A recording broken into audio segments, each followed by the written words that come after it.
Feeling spooky tonight. It feels spooky. Are we all curled up by the fire? Get nice and warm by the fire. Ah, yeah.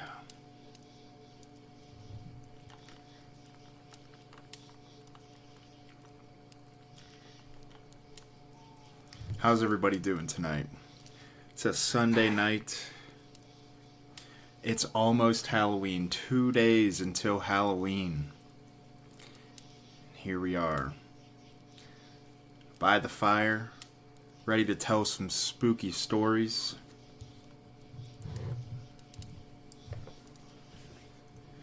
This is what life is all about. How's everybody doing? Everybody doing okay? We got our boy in the back there. The winner. I think the rightful winner. Devil Kirby Lantern. It's not Kirby, bro. It's my logo, okay? You don't know my logo? You know that what you click on every time you're here? Good, chillin', Diet Coke. Yeah, we got the poll up. Poll is up. 9 votes in it. Ooh.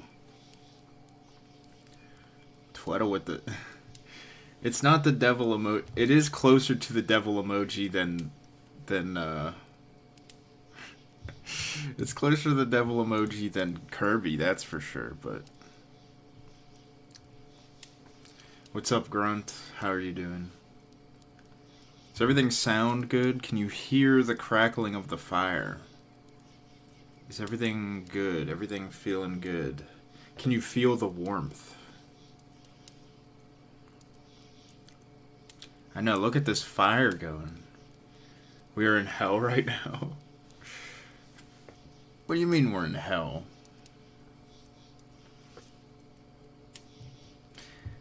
I mean, I'm ready to pass me the marshmallow, please. You guys actually kind of got here a little late. I already ate all the marshmallows. I'm sorry. Sorry, no s'mores. We're above stealing bits, okay? No s'mores here. You can smell the smoke? Yeah. Get a whiff of it. It smells like burnt hair. Andy says this... What's that even about, Andy? What's so... Are we past 3 minutes yet? What's up, Andy? What's the problem? What's going on? Is there something wrong? Is there something wrong? Alright. Before I... Oh yeah, marshmallows. Yeah. Says he's above stealing bits but made a campfire in his house. Yeah, but see, here's the thing. The campfire itself is not the bit. It is simply the location. It's the setting. It's the setting for the story that's about to play out. The events that are about to unfold.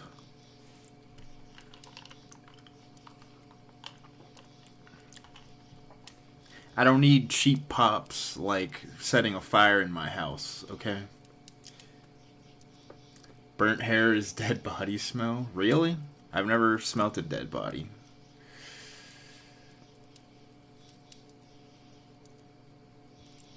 And yeah, Mooney is the top bloke. Top bloke is here.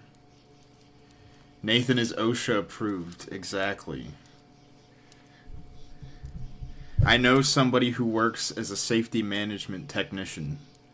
Okay? I know people. And he would tell me if I was doing things unsafe, like setting a fire in my house.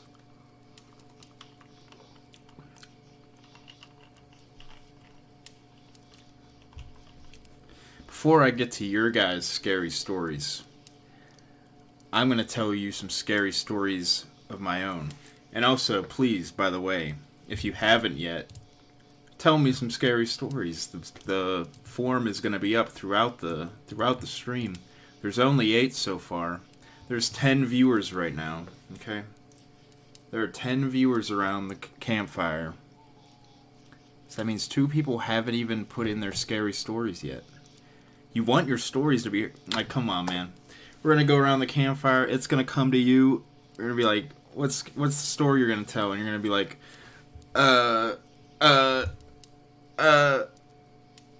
can you? Come on. You don't want to be the guy around the campfire who doesn't have a story, bro. You're gonna be a loser. You don't want to be a loser, okay? Also, we got 14 votes on the What in the Cup. We're going to get that out of the way real quick. Sprite, again.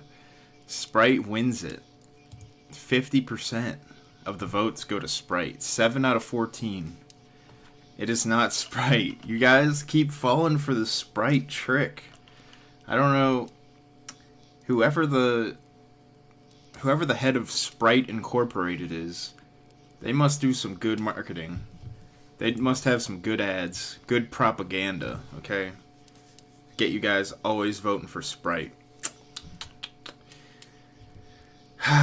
Always falling for the Sprite trick. Every time. Every single time.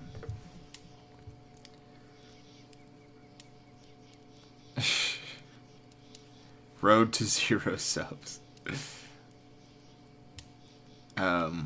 It's Diet Coke. Because, you know. Does this look like hot tea or hot... Does this look like hot tea or hot cocoa to you?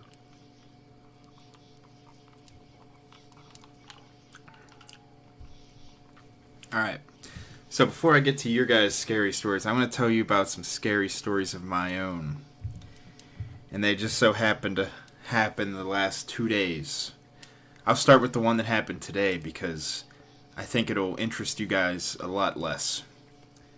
So this scary story starts at around 1 p.m. today, Eastern Time. At 1 p.m.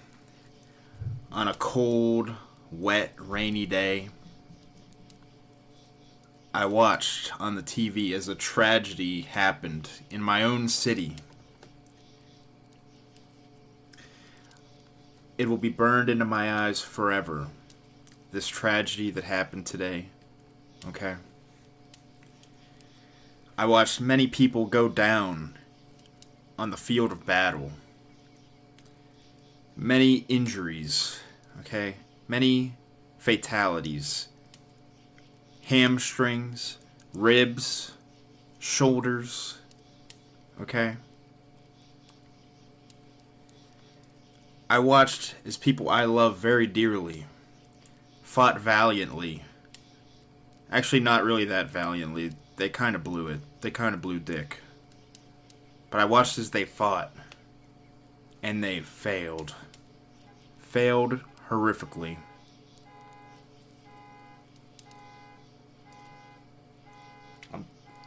I'm telling a story, buddy. Anyway. They fought valiantly. But as they were fighting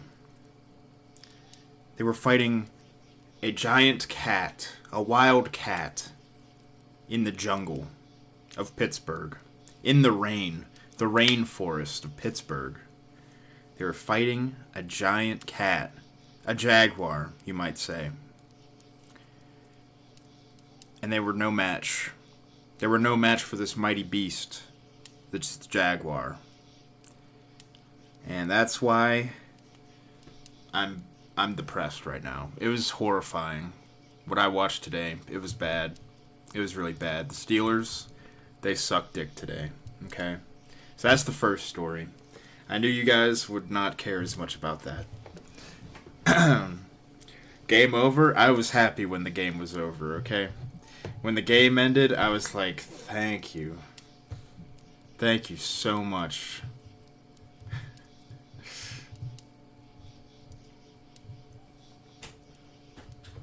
But then, let's go to the story scary story I have from last night, okay? This next one, this is a story about being out of your element, okay? I believe as humans, we all have settings in which we are comfortable, and settings in which we are not comfortable.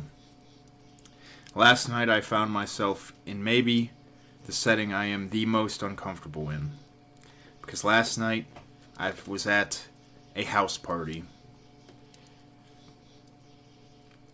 And what happened that night, last night, well, it was horrifying, to say the least. It was bad. It was a costume party. I got decked out. I was in my Waldo gear. And I went there, and I proceeded to fumble every bag possible. Okay? You touched a girl? No, I didn't. Literally, no, I did not. Actually, wait, I did. Because I hugged my one friend's girlfriend when I left. We hugged goodbye. That was the one time I touched a girl last night. Other than that, it was pretty bad. It was pretty bad. I am not built for that life.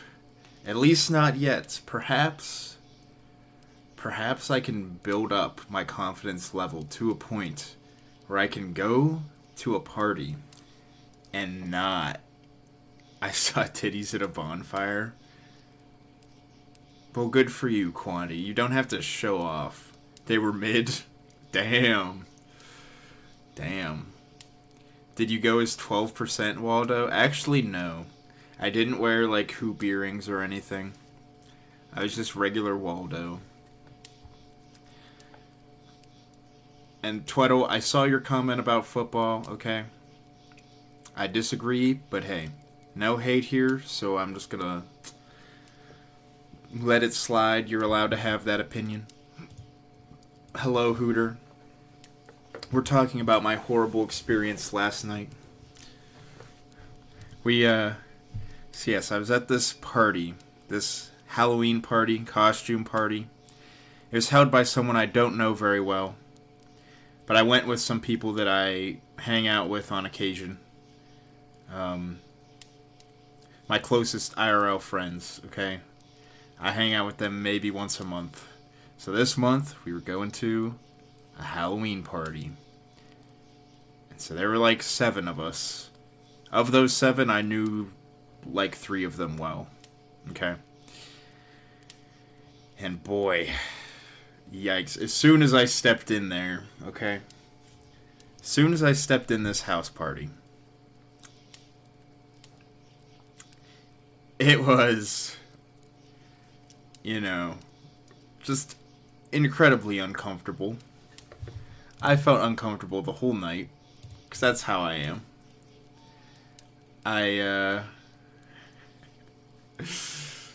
The one thing I got in there, the one saving grace was somebody asked me to play beer pong within the first 10 minutes. And that's like the easy shit. If you can just like play a game, okay? You don't even have to really interact with the party. Just, play beer pong. Just play the game. You don't even have to talk to anybody. You just play the game. Of course, the problem then is I'm not that good at beer pong. So then I just get frustrated and embarrassed anyway. So then it's just all bad. Is anybody good at beer pong? Because there's some people that are good. Like my one friend, him and his girlfriend won like 5 games in a row against different teams. Some bullshit. That was some bullshit. Okay. So yeah, the beer pong, that's like a cheat code. Other than the cheat code though, it's very much just sitting there, literally sitting in a corner. Because going on Twitter and doom scrolling, talking to the people I did know there. So, until a shining light. We went outside, okay? At one point we went outside. Oh, second thing I should mention. The whole time, bro, this place smelled like the inside of a blunt, okay? This thing, it reeked horribly in there. And I don't smoke. I did not smoke at this party. I did not drink at this party. I did not do much at this party. But yet, I was subjected to everything. Weed, dude. Exactly, that was this party. I did not drink, I didn't smoke. The party is as lively as you make it. Bro, what do you want me to do, bro? What do you want me to do? No drinking, that's not a point. Well, people were drinking. I was not drinking because I drove. There was nobody else in my car. I just drove myself. Plus, I don't really drink that much. I don't drink often. A line of Coke at least. Guys, I'm a good man. I'm on the straight and narrow. Okay? I don't be doing all this degenerate stuff you guys do. Okay? Just saying. I don't do coke. I don't do weed. I don't do weed. None of that. I'm a good little boy. Okay? The owner of the guy who threw the party, his dad was there, dressed as the Pope. So, that was... that. I don't know why I said that. That's just funny info.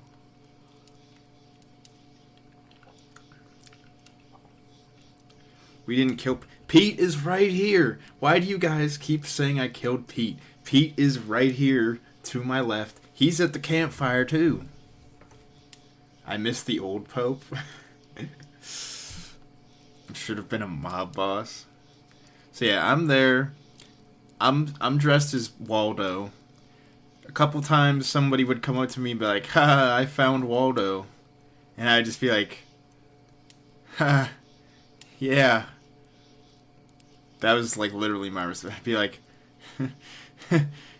"Yeah." And then it was just awkward. I wouldn't say anything else. That was it. I found Waldo. Yeah.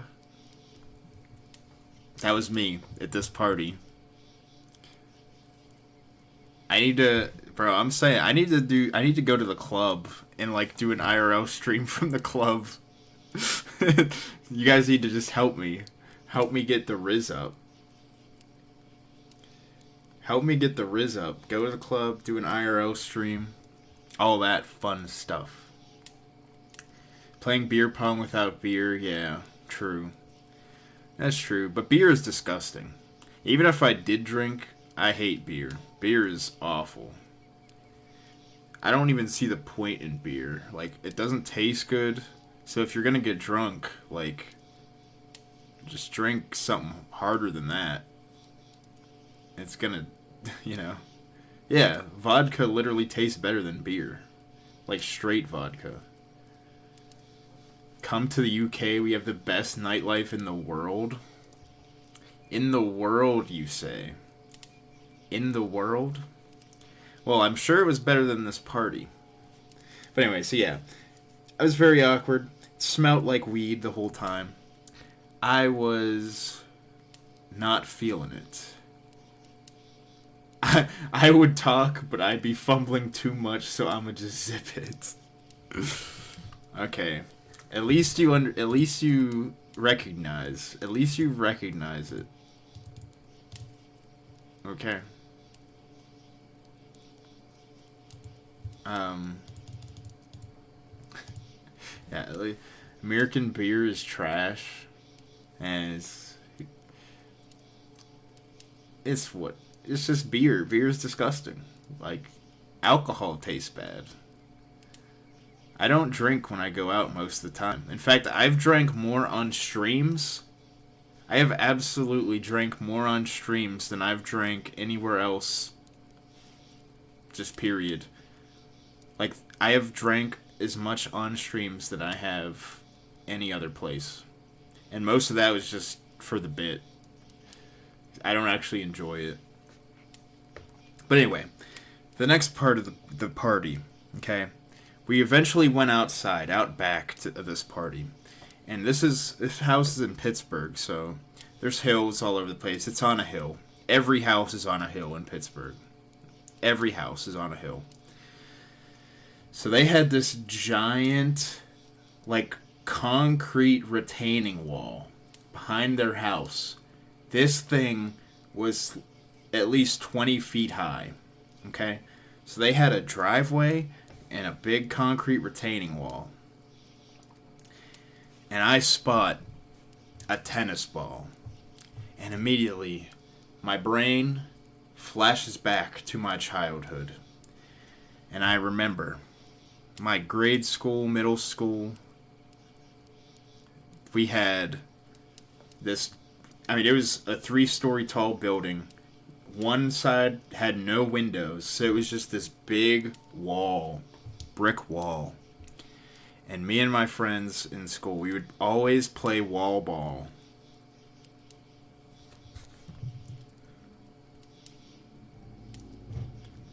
So we'd always play wall ball. So I grab it, and I say, who wants to play wall ball? And then someone goes, what are we, 5? Someone goes, what are we, 10 years old? Let's play butt ball. Has anybody here played butt ball before? Anybody? Anybody play butt ball?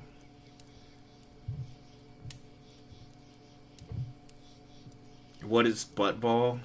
Have you ever played wall ball?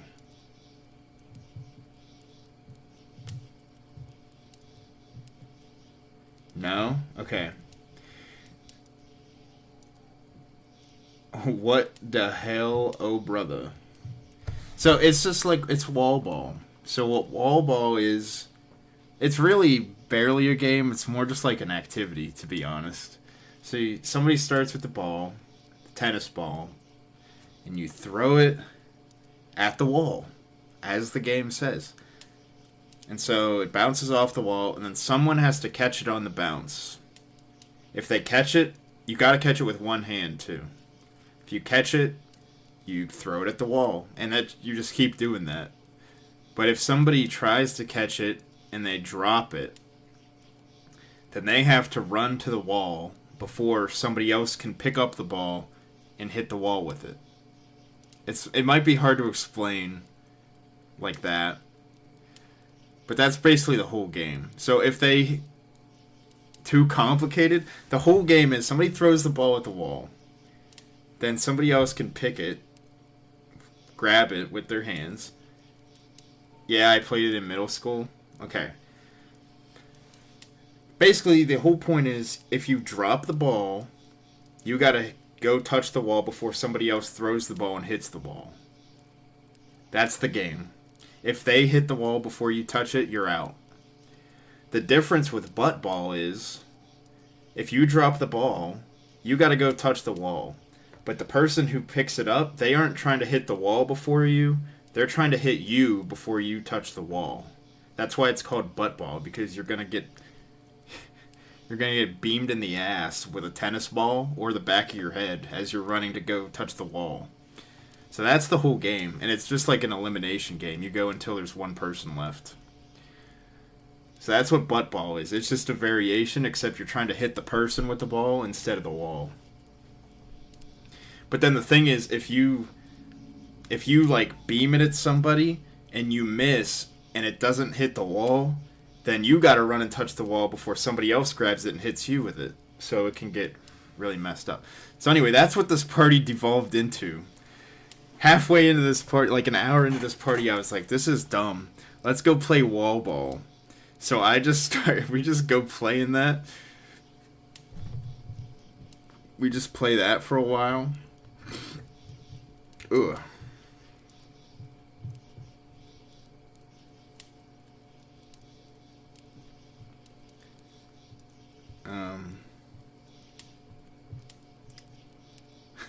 So yeah, that's what this party became.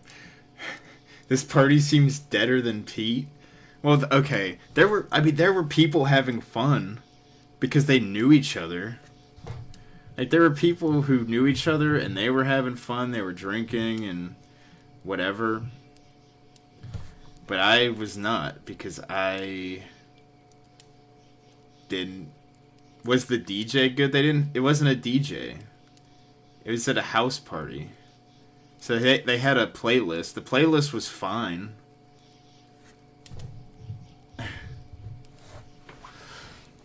The playlist was fine. It's not like... I mean, it was like a Halloween playlist. It was like a mix of Halloween stuff and like dance stuff. But...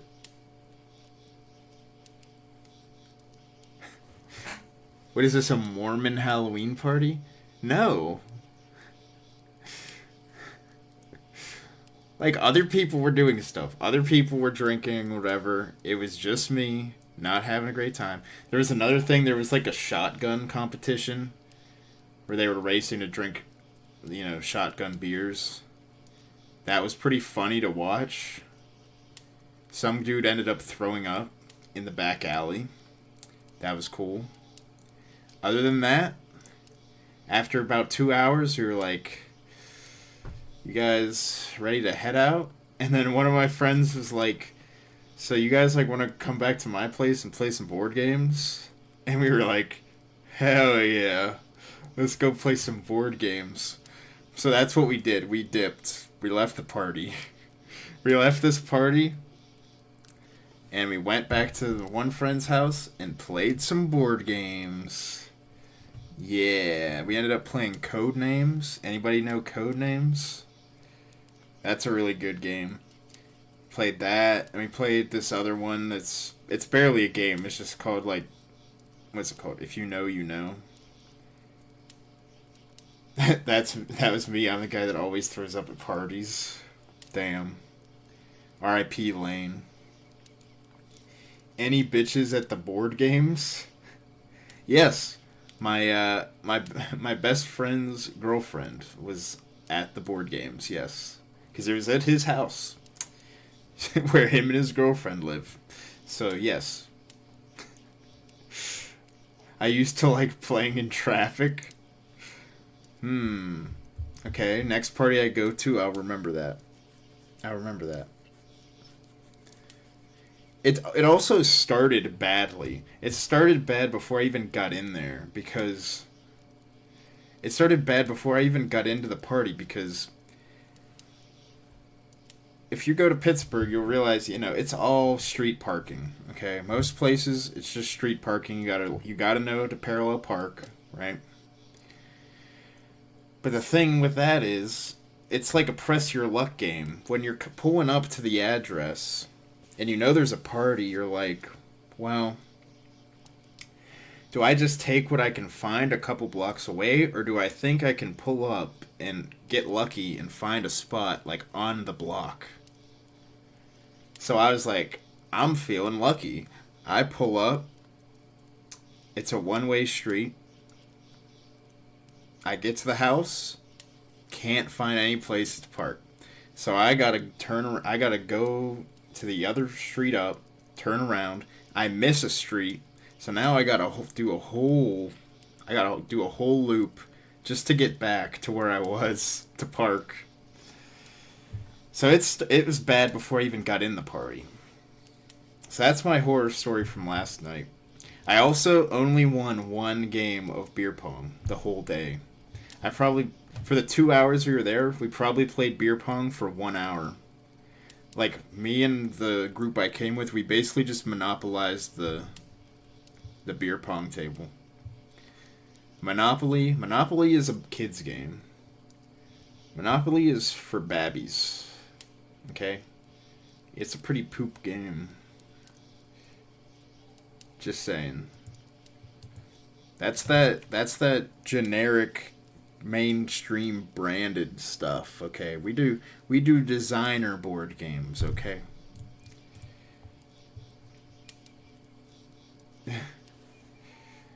If you can't name the designer of the board game, then I don't want to play it, okay? I don't want to play it. Just saying. We play real men games like Mousetrap. Honestly, I feel bad because I've wanted to play. I usually play board games with them, like when we meet up, like, well, because there's some designers who are really good, like Paolo Mori, or like Christian Feld, or like Reiner Knizia. They're like really good and they make good mechanisms, good game mechanisms. Or Jamie Stegmaier. But yeah, I usually do play more intense games with them, but we haven't really done that in a while, so. Just saying. But anyway, enough of my horror story. I think it's time we go to the actual scary stories that you guys proposed. What do you say about that? Why does this info matter to the game, though? Because if there's a designer you like, they're more likely to make a game you like. That's pretty much it. That's the thing. Okay. We're up to 12 responses here. We got 12. We got 12. Also, reminder, this is just like the other ones. If you guys wanna, you can do as many as you want. You can do as many stories as you want, as many submissions. Alright. First one. I see we're starting off with a great first submission. Alright, his scary story. Insert scary story here. He says, IDK. Great. Ah. Oh no. The fire. Ooh. The fire almost went out, guys. The fire almost went out. That was scary. Yeah, he said IDK. I don't know. He didn't know the scary story. To the I won the pumpkin war, right? He said of course. So bless this guy. Shout out to him. For his explanation, he said, yours look cooler, and Josie is a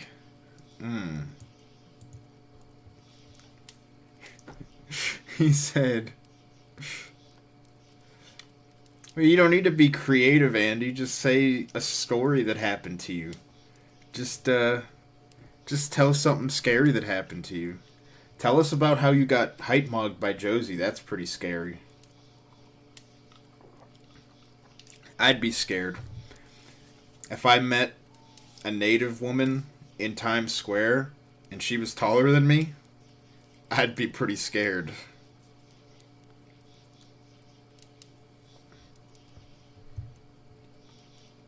How is that scary? I don't know. I'm trying to get into your head, Andy. What you might find scary. Okay. So this guy said, yours looks cooler, and Josie is a stupid blank kisser, lover, fucker, sext. I assume that's supposed to be sexer, but I don't know. And then for name optional, they put queso for life. And I highly doubt It was actually queso for life. Q4L. Q4L is a good man, okay? And he would not say such things. I don't think he would say such a thing. Especially about Josie. He might say that about somebody else, but I don't know about Josie.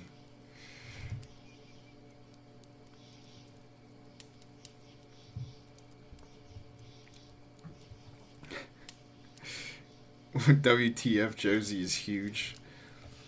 I mean, I don't know about huge, just bigger than Andy. That's it. Alright. Alright, here we go. This story is actually... The story was like...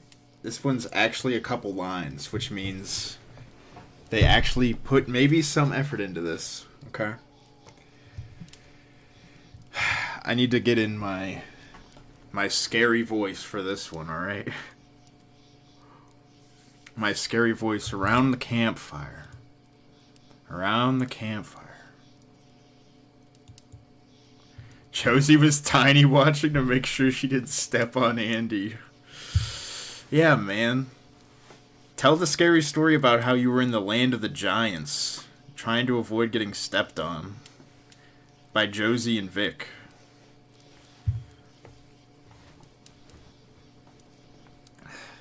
Alright. Okay, time to get my scary voice on.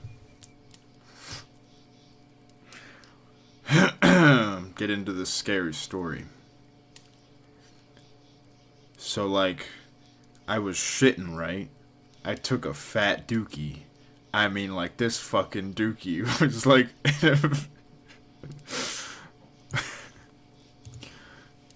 This fucking dookie was like an Avengers level threat, bruh.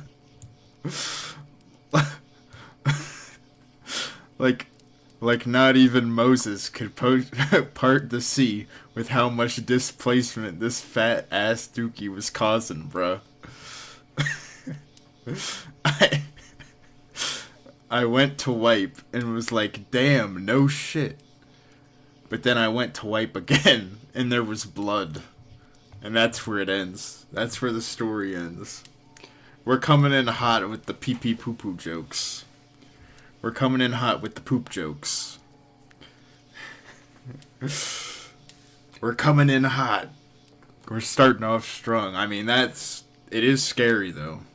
Everybody's been there, right? Everybody's had that one time where they go to the bathroom and you are actually scared of what's happening in there. You're in the bathroom and you're like, I don't know if I'm gonna make it. Everybody's had one of those. Right, guys? Everybody's had one of those. Holding on for dear life. You're right, that's the best way to describe it. So that's the best way to describe it. Holding on for dear life. But then, this guy...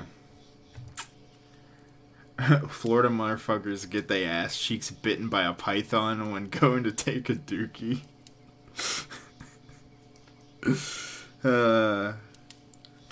Isn't somebody here from Florida? Who's from Florida? There's somebody in the gang who's from Florida, but I don't know who it is.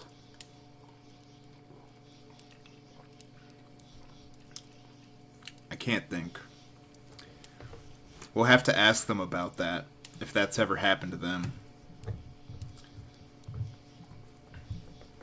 Alright. But then this guy loses me here. Okay? When asked if I won the Pumpkin War, they say no. What? What?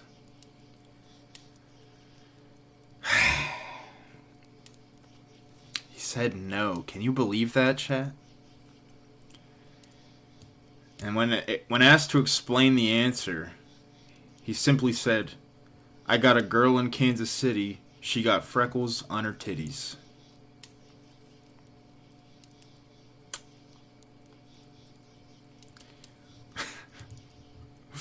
And their name is Hugh. His first name is Hugh. What do we think his last name is? His first name is Hugh.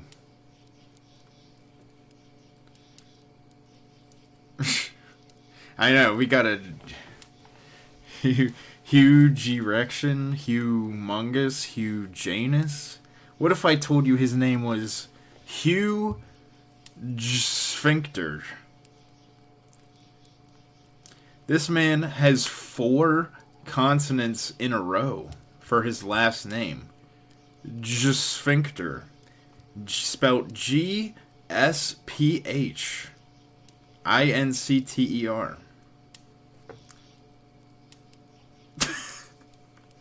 Oh yeah, I forgot I put that. I mean, they put that.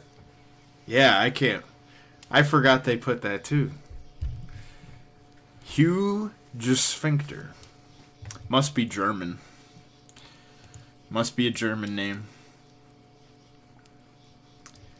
Yeah, good save. Good save, Marcelet. Alright. Alright, here's one. Alright, let's see. Get the scary voice back on. I went camping with my friends a couple years ago. There were 4 of us, and one of them needed to go pee. God damn it. Another one that's pee pee poo poo? Please tell me. Please tell me. We don't got 2 with the pee pee poo poo. There were 4 of us, and one of them needed to go pee. Thought nothing of it, but he didn't show up for a whole hour. We went to look for him, and it turns out he was being...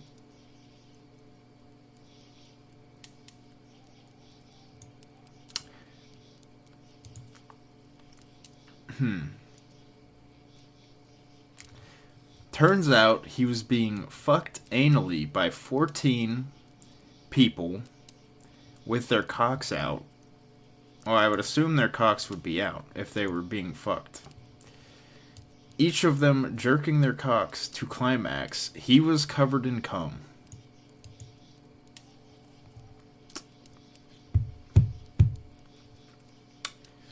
You know, earlier today I was trying to figure out what I wanted to do this stream. And, why are you reading this one? Because I read all of them. I don't just skip them, okay? I don't skip. But earlier today, I was trying to decide what we should do for stream, and it was between this and watching movies again. You know, watching some old, scary movies. Because the last one was so good, and it was nice and relaxing, and we could talk and enjoy a movie together. Instead, I decided to do this and do something unique and interesting with you guys. And this is what I get rewarded with, reading this. Nathan submitting his own stories. Cosmo said thought it was spunky stories, not scary. This isn't the Christian story I was promised. This is just smut. It is just smut. Wow. 14 guys, huh? 14 dudes. In the woods. Wow. I think that must have been planned. Are you sure your friend didn't just bring you guys to an orgy and didn't tell you? Ram. He went wandering when he went to pee. And he wound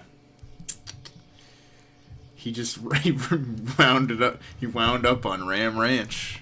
He wandered right onto the property. Alright. But then they win me back. Just when I thought they lost me, they win me back. And they say, of course. Of course I won the Pumpkin War. So now, I love this guy. Quan did say he just went camping. That is true. That is true. This could be a recent story. I guess wandering into a surprise orgy would be pretty scary. Wandering into a surprise gay orgy in the woods? I'd be pretty freaked out. You go for seconds. And then After all that incredible story, when asked to explain the answer to the pumpkin thing, he just says, "Your pumpkin was cooler. No contest." See? Just plain and simple. Just plain and simple. Mine was cooler. I think it's true. I mean, look at this dude. Look at this magnificent piece of art back here. You see him? She disliked her pumpkins so much, she destroyed them. Mine is still standing. Mine's the last one standing, to be honest. I should win based on that. Mine is still there. Her pumpkins are dead. Her pumpkin's dead. Mine's still over here. He's kicking. He's fighting. He's on stream. I proudly display him. She wasn't even proud. She was so disappointed in hers, she destroyed them. I would never destroy my pumpkin. He's my ray of sunshine. They did not put a name. Unfortunate. Let's go to the next one. Oh, okay. Okay. Oh my god. Alright. Alright. This one's pretty long. I'm just looking over it with my eyes. After the last one had a no word in it. The last one had a no word in it, so I'm like skimming with my eyes. And I can already tell who did this one. Just by skimming it, I can tell who submitted this.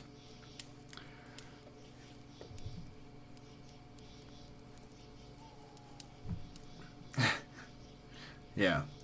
Okay. This one... This isn't a fucking meme anymore. There is no longer a want, but a need. I need to fuck her. Ashley. She makes me feel things that I've never felt from a fictional 2D woman before. Every time I browse the r/Coffin of Andy and Laylee subreddit, I see nude images of her. Whenever I sleep, I see nude images of her. Whenever I think, I see nude images of her. I can't take it anymore.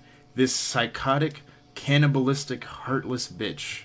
I want her to be my actual sister. I want to be Andrew himself. I'm not satisfied until Ashley's my actual sister and we have some hot, raw, incestual sex. I want to give her an incest baby that we can take care of because our parents are fucking useless. And I don't want to fix her. I want her to absolutely fucking break me. I want her to destroy everything I love and laugh as I have nothing but her to love anymore because she's all I need.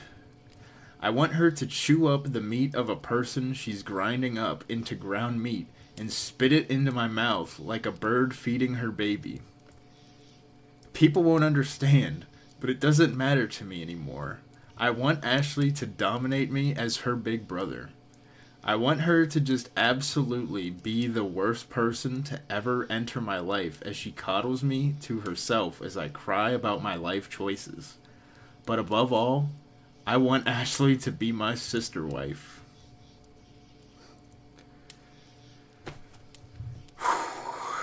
Any guesses on who this is? Any guesses?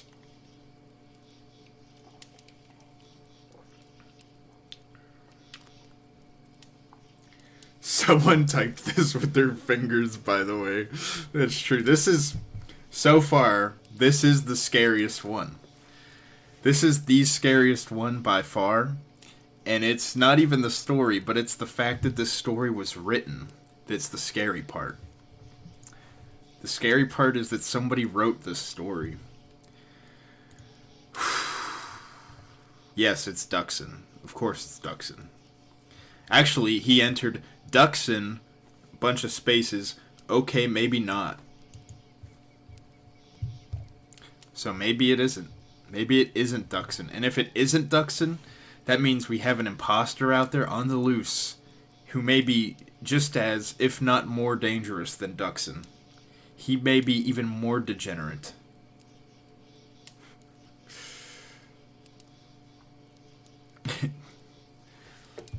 So, Duxon, man, I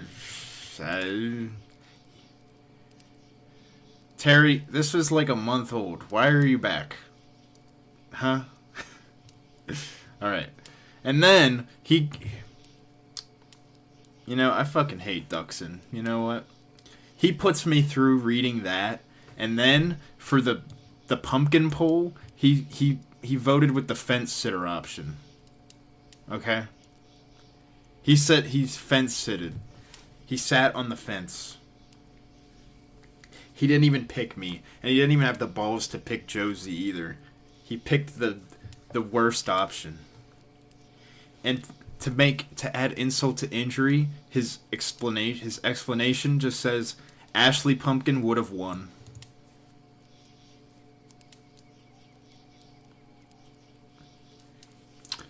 So apparently, if I made an Ashley Pumpkin, I would have won the war, guys. I would have won the war if I just did the Ashley Pumpkin. So, thank you, Duxon, for your response. Thanks. Thanks a lot, buddy.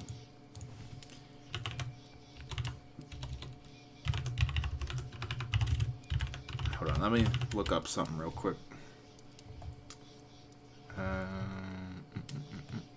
I should have done this before stream. We'll get to that if we need to. Alright. This guy seems cool. Yeah.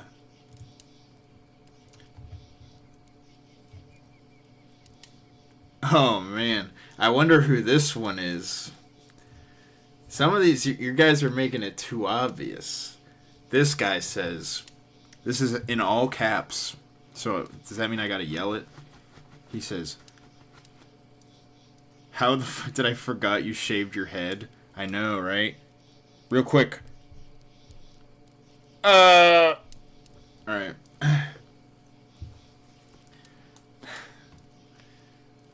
This one says, one time I worked 2 weeks on an animation and then got no retweet.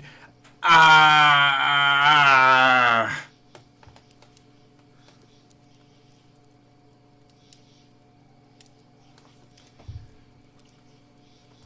And then in the Pumpkin War poll, he said no. And he simply said, Wozy wins. You know, I'm sensing a little bit of bias here. Could it be whoever wrote this, like,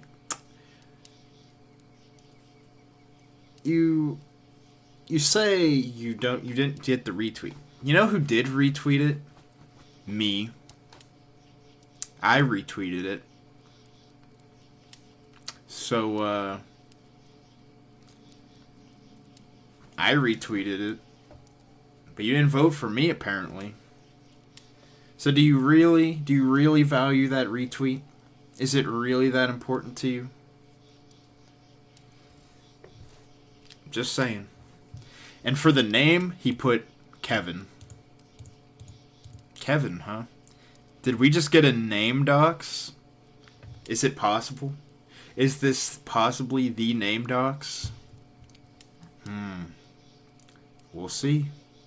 We'll see.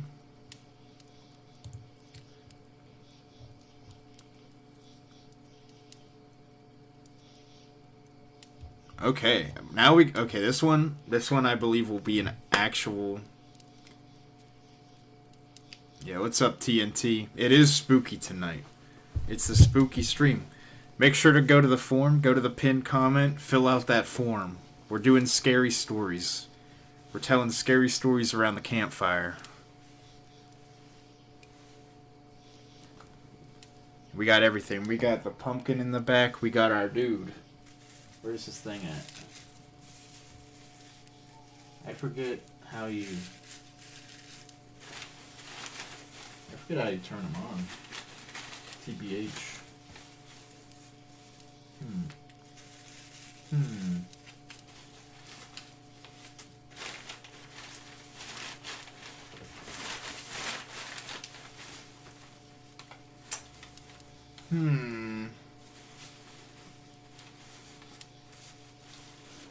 we'll just leave him be for a little bit. I won't keep feeling him up. Nathan, do you want to see my carved pumpkins too, or is it too late? Nah, show them, bro. I don't know how you want to send them, but let me see them, bro. That Ashley story was horrifying. The Ashley one. So far, Duxon. I'll DM you. Okay. Yeah. Do you want me to show them on stream, or? Because could always use more bits for this stream. All right. This one I feel is gonna be an actual story. We'll be serious. Not a personal story. My family owns a farm in the heart of an Indian reservation. One winter, I was home for Christmas, taking care of the farm while the parents were away. Deep into the night, I hear our cows freaking out. It must have been coyotes. Putting on my boots and grabbing a shotgun, I go to investigate. It was cloudy with an eerie sight of the full moon breaking through the light of the snow. I ran out into the field to see 2 coyotes standing and fighting. An easy kill of 2 problems. I go to load the shotgun. Pause. The coyotes look towards my direction. Both run away, but just with their back legs. I am frozen solid with fear. The stories of skinwalkers flood my brain. These were silly stories we told ourselves as kids, but they weren't silly anymore. They became real. This person saw some real shit. Real skinwalker shit. Do you guys believe? Do you guys believe in the skinwalkers? Do you believe it? Oh, I just checked TNT. Good pumpkins, my boy. Good pumpkins. Andy says fake story. Damn. He says fake. He said he's calling you out. Whoever wrote this, he's calling you out. But then they say I won the pumpkin war. So I believe.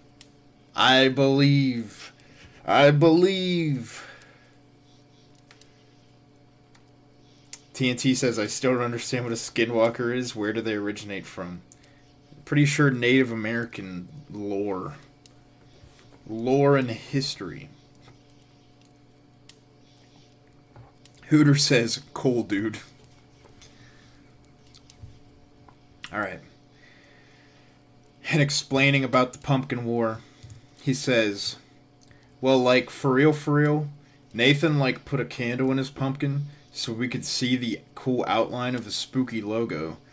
Josie did make one vomit noodles, but also Nathan has a basement. I wish I had a basement. Can't have a basement in South Texas. Know why? Because them bitches flood. Like, no cap, knew a guy who spends so much money getting a basement just to have it to consistently pump that bitch out. That dude's fucking electricity bill must be crazy. Oh yeah, so Nathan's pumpkin was picked out as a community effort too in a previous stream. It gave it more of a community effort vibe, and Nathan deserves a W after what happened with Kiki. I appreciate it.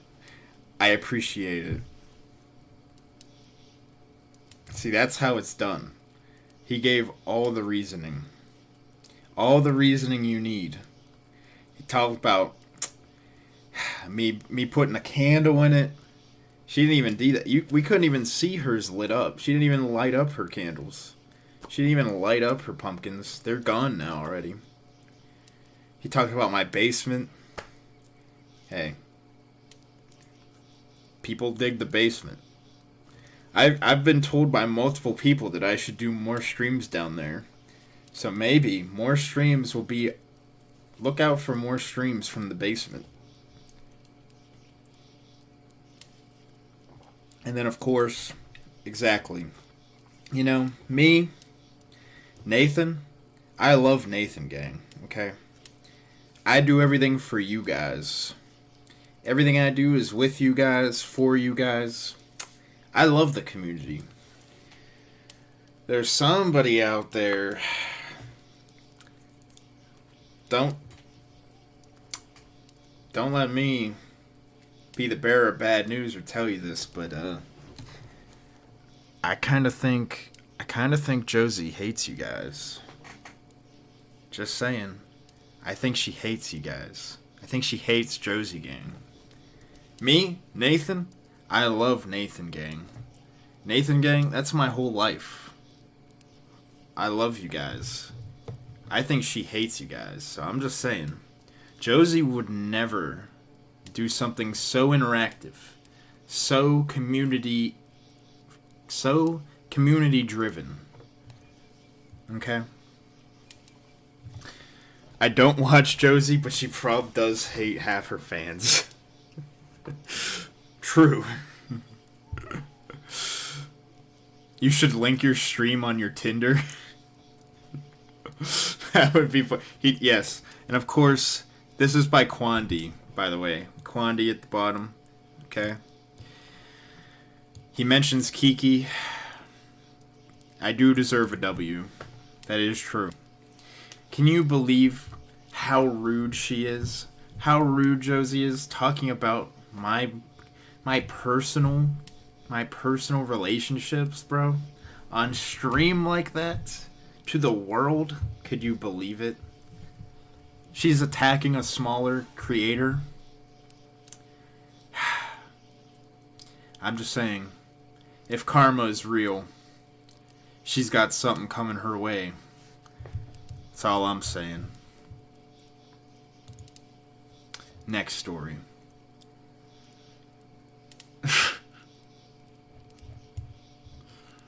Okay.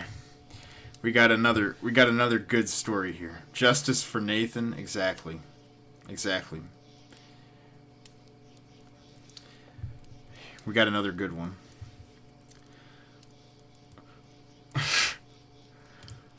I saw Nathan at a grocery store in Pittsburgh yesterday. I told him how cool it was to meet him in person, but I didn't want to be a douche and bother him and ask for photos or anything. He said, "Oh, like you're doing now?" I was taken aback, and all I could say was, "Huh?" But he kept cutting me off and going, "Huh, huh, huh," and closing his hand shut in front of my face. I walked away and continued with my shopping, and I heard him chuckle as I walked off.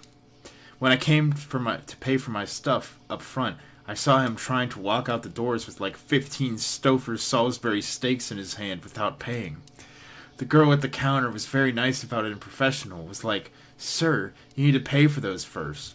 At first he kept pretending to be tired and not hear her, but eventually turned back around and brought them to the counter. When she took one of the steaks and started scanning it multiple times, he stopped her and told her to scan them each individually, to prevent any electrical interference, and then turned around and winked at me. I don't even think that's a word. After she scanned each steak and put them into bag and started to say the price, he kept interrupting her by yawning really loudly. I can confirm this is a true story. This is a true story. Guys, when I go on my weekly Stouffer's Salisbury steak runs, I get cranky, okay? I'm hangry. When I come in there looking for my frozen meals,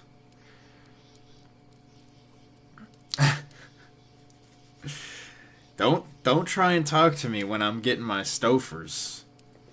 Don't try to talk to me when I'm coming for the greatness. Okay? A man on a mission should not be interrupted. Exactly, Quandy gets it. So this is a true story, but I take no blame. He ruined my day. The cashier ruined my day. Every man's gotta get what he's owed. And I am owed those Salisbury steaks.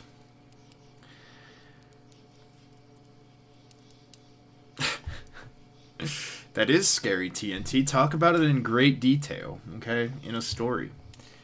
As you can tell, most of these are not real scary stories. Although the one that wasn't is actually the scariest one of all. But then he says, no, I didn't win the pumpkin war. It's probably because he had a bad experience with me. God dang, it's probably the experience at the grocery store.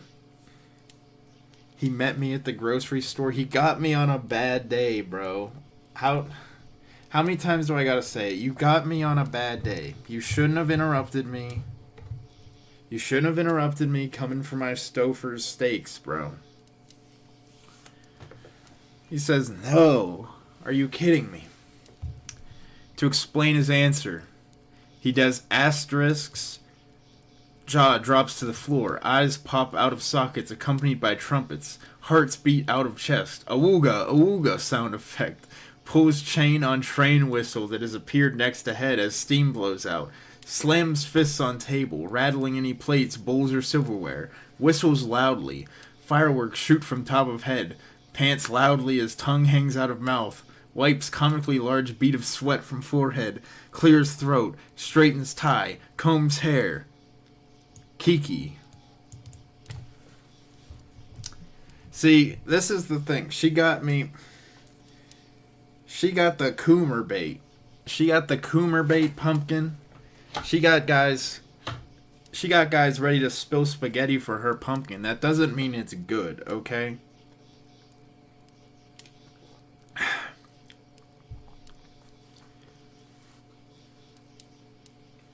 Aren't you in? I'm not in Philly. I'm on the other side of the state, bro. I'm in Pittsburgh. Nathan, can you see who sent stuff? Only if you write your name at the bottom. Only if you write your name at the bottom. That's why I like these forms, Google Forms. It's anonymous. I don't know who sent anything. That's why they're cool, and that's why I keep doing them. They're fun.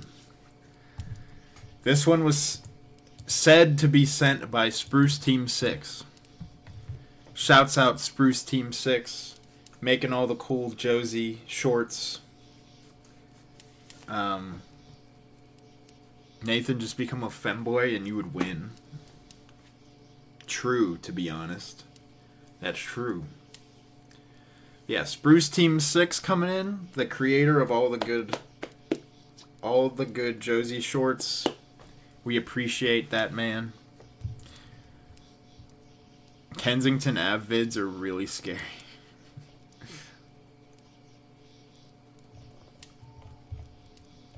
Alright.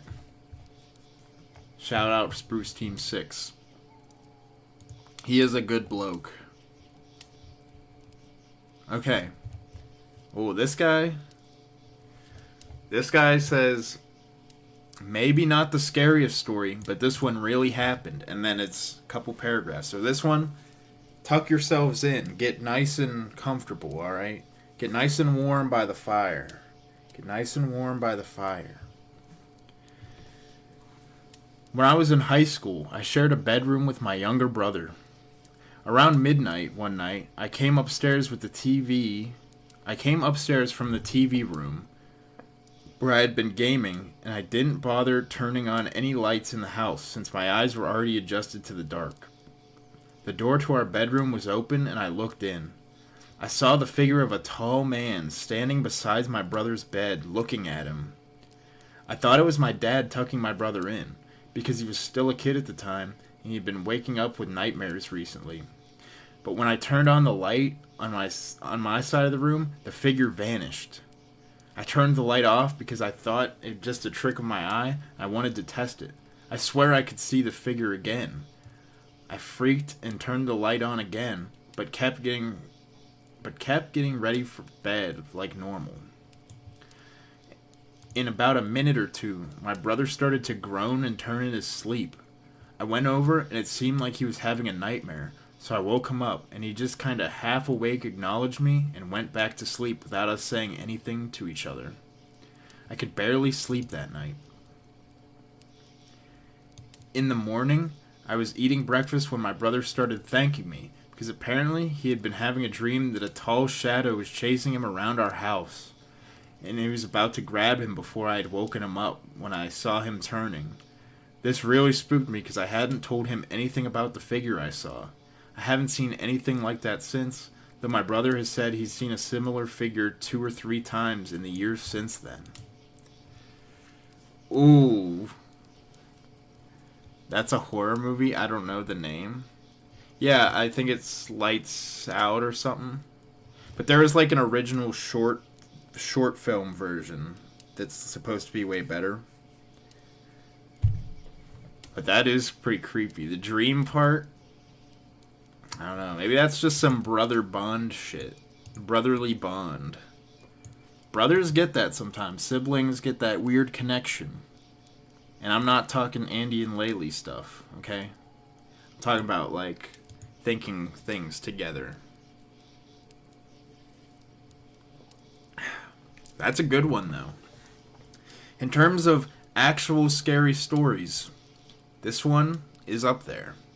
This is probably the best one so far. In terms of just what was the scariest to read, still the Dachshund one, but that's for different reasons. And then they said I didn't win the pumpkin war. Why? And their explanation just says, booby pumpkin too sexy. Bro, if I carved boobs on this pumpkin, would I win? Is that what would happen? Tweddle says, I wish I had that connection with Ashley. God damn it, bro. Why you gotta be like that? Why you guys gotta be so weird? Why is my fan base so weird? Now I know what Josie feels like. I know what Josie feels like, having her fan base be so weird. And I come into chat, and I want to talk with you guys, and you're talking about all this creepy stuff, where you're saying no words, and I'm just like, why couldn't I have normal people watch my videos? At least I got TNT, exactly. He's a normie. And no name for this. He's gonna say, I lost the war because of Booby Pumpkin, too sexy, but he's not gonna even... TNT, even if you don't put in a story, you gotta do the thing to at least say that I won the war, okay? Just saying. Alright, this one, straight and to the point. I don't know if it's a story, but it's, I mean, I wish he kind of would have went into more detail. If he's still here, you can do as many entries as you want. You could explain this in higher detail. This sounds pretty scary. It sounds very real. Okay? He simply says, I was almost chased by a crackhead at 4 a.m. on a walk. Now that is scary. Now that is scary. I fall into the based weenie category? Yes. I'd like to think I am also in the based weenie category. That's where I preside. I preside over the based weenies. But then sometimes we get some schizos in here, and it's like kinda... Or some simps. Some coomers. And it's like... I don't know. I don't know what's happening. But yeah, the crackhead at 4 a.m., that's pretty scary. I want to know more. If you're still here, please tell us more about the crackhead at 4 a.m. And they say fence sitter. We got another fence sitter here, boys. Another fence sitter. And he says, I, James, did not know what you did for your pumpkin. My brother. It is right here. My pumpkin. It is right here.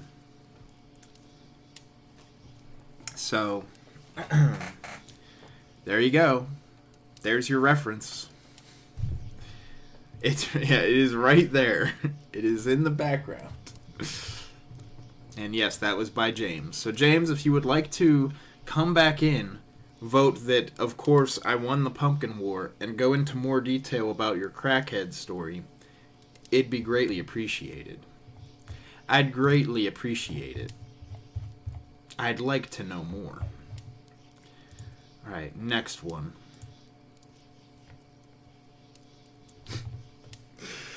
Oh my god.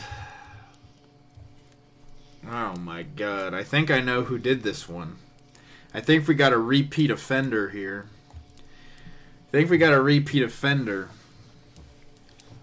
scary story goes, I was born to shit, but forced to wipe.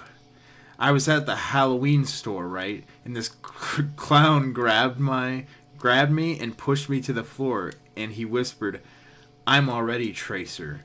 The hairs on my neck stood up, and I shitted and farted and stuff.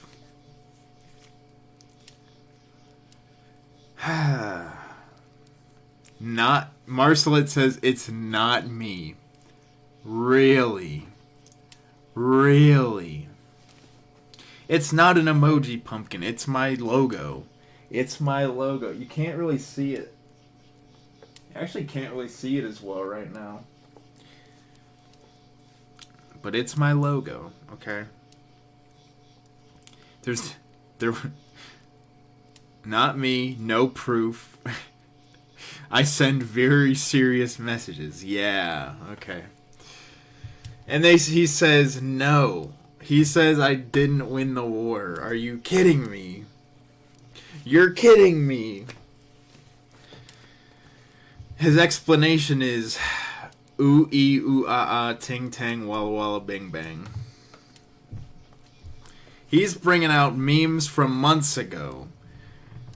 He's bringing out memes from the first week of the tank. Who is this man? Get this man out of here. And we got another Hugh. We got another Hugh in here. We got another guy named Hugh. All the Hughs are funny guys, huh? Every guy with the name Hugh seems to think he's a funny guy, huh? They love their pee-pee poo-poo humor. Pee-pee poo-poo humor. His name, this one is his long-lost cousin, Hugh G. Rection. Hugh Rection, man. Wow. Is he related in any way to Hugh G. Sphincter? Ban Hugh. Maybe we should ban Hugh. But there's no way. Unless you guys all name docs, I can't know who is Hugh. Because I don't know your names. The only person whose name I know is Andy.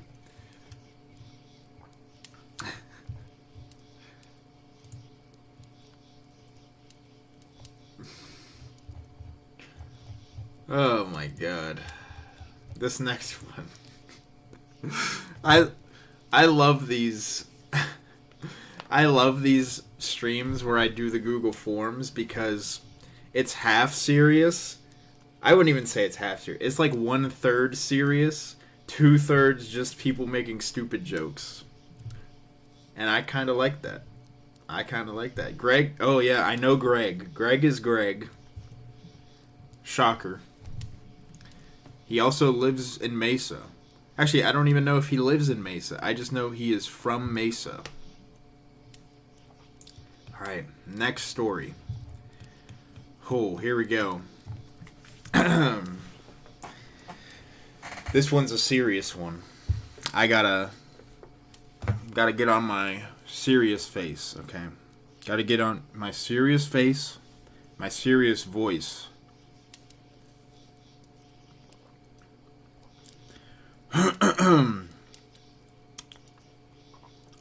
Now, this is a story all about how my life got flipped, turned upside down. And I'd like to take a moment, just sit right there. I'll tell you how I became the prince of a town called Bel Air. Okay? I'm interested. We'll keep going. In West Philadelphia, born and raised. Pretty scary. Honestly, that's pretty scary. That might be the scariest thing we've heard. Just being from West Philadelphia. Pretty scary. On the playground was where I spent most of my days. Chilling out, maxing, relaxing, all cool. And all shooting some b-ball outside of the school. When a couple of guys who were up to no good, we have men, approaching. He's being approached. They're up to no good. What could happen? What could happen to this guy? It's a real page turner. Started making trouble in the neighborhood. Oh no! The hoodlums.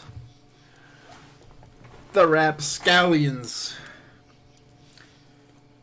Some might even say the scallywags. Those little rascals. They were making trouble in the neighborhood. Fuck. I got in one little fight and my mom got scared. She's scared. His mom is scared. This is terrifying. He got in a fight with one of these rascals, one of these hoodlums. One of these no-gooders. Ma's shook. I'm shook. I'm with Mom here. He was simply fighting back. They were making trouble. He was defending himself, fighting back against these evildoers. And she's scared. She said, "You're moving with your auntie and uncle in Bel Air." That's like all the way across the country. That's from Philly to Bel Air. How could you expect a young man to make that journey? I begged and pleaded with her day after day, but she packed my suitcase and sent me on my way. She gave me a kiss, and then she gave me my ticket. I put my Walkman on and said, I might as well kick it. I like this guy's attitude. I like his attitude. Okay? I mean, he's taking it, right? First class, yo, this is bad. Drinking orange juice out of a champagne glass. Whoa. Whoa. This is quite the wacky predicament. Is this what the people of Bel Air living like? This might be alright. But wait, I hear they're prissy, bourgeois, all that. Is this the type of place that they just send this cool cat? Now he's in trouble. He's in trouble again. Will he be able to fit in? Will the kid from West Philadelphia be able to make it in this place? Drinking orange juice out of a champagne glass? I don't think so. I'll see when I get there. I hope they're prepared for the Prince of Bel Air. He's stating his purpose here. This is a purpose statement. Well, the plane landed, and when I came out, there was a dude who looked like a cop standing there with my name out. I ain't trying to get arrested yet. I just got here. See, now we're talking about the plight of the black man in America, okay? This story has many twists and turns. It's very deep, okay? It has very subtle socio-political context in it. Okay, this is great shit. Okay, whoever wrote this, whoever turned this in, okay.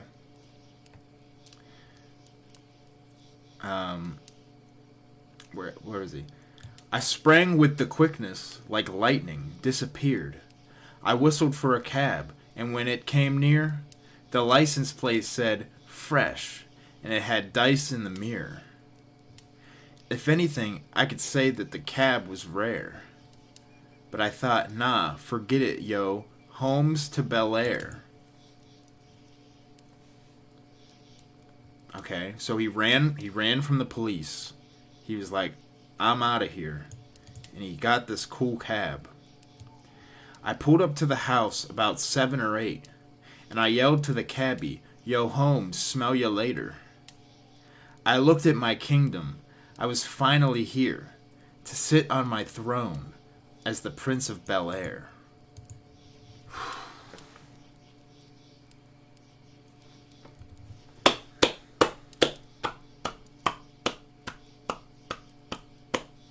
Can we get a this is a standing ovation.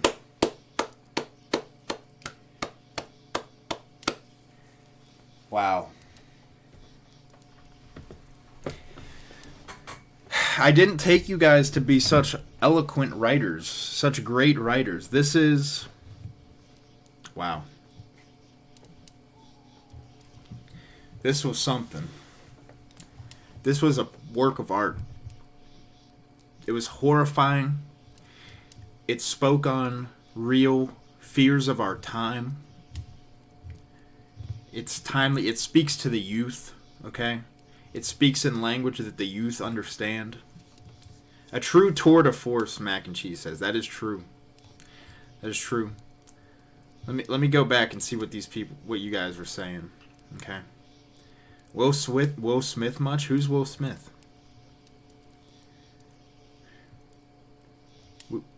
Who's Will Smith? Not in the Neighborhood. Yeah, exactly. Ma shook. The story is so good they should make a TV show out of it. I agree. They should make a TV show out of this. Who said he was black, Nathan? Let me read this.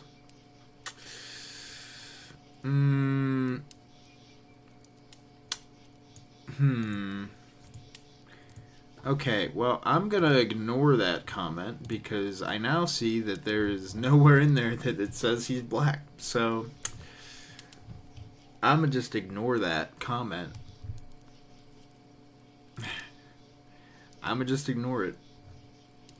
But yeah, this was... You missed the extended in? Nah. I was just, But then they said, not only was this incredible, not only was it incredible, he says, I won the Pumpkin War. Yes. Yes. Yes. And then they say, Joe's umpkins looked amateur, nowhere near your creation. Yes. Yes. Let's fucking go. We did it. We did the shit. Let's go. Alright. Wow. Incredible. That was the best one yet. Holy crap. Wow.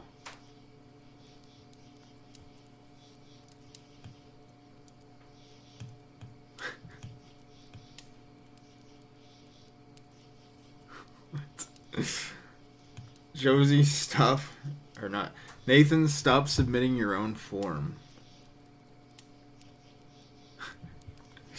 This person, whoever this is, they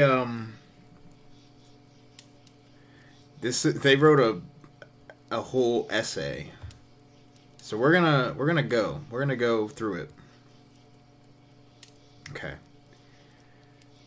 They say, I'd like to preface this by saying that it is a true story, and as a result, it won't be as scary, but maybe it'll be a little unsettling.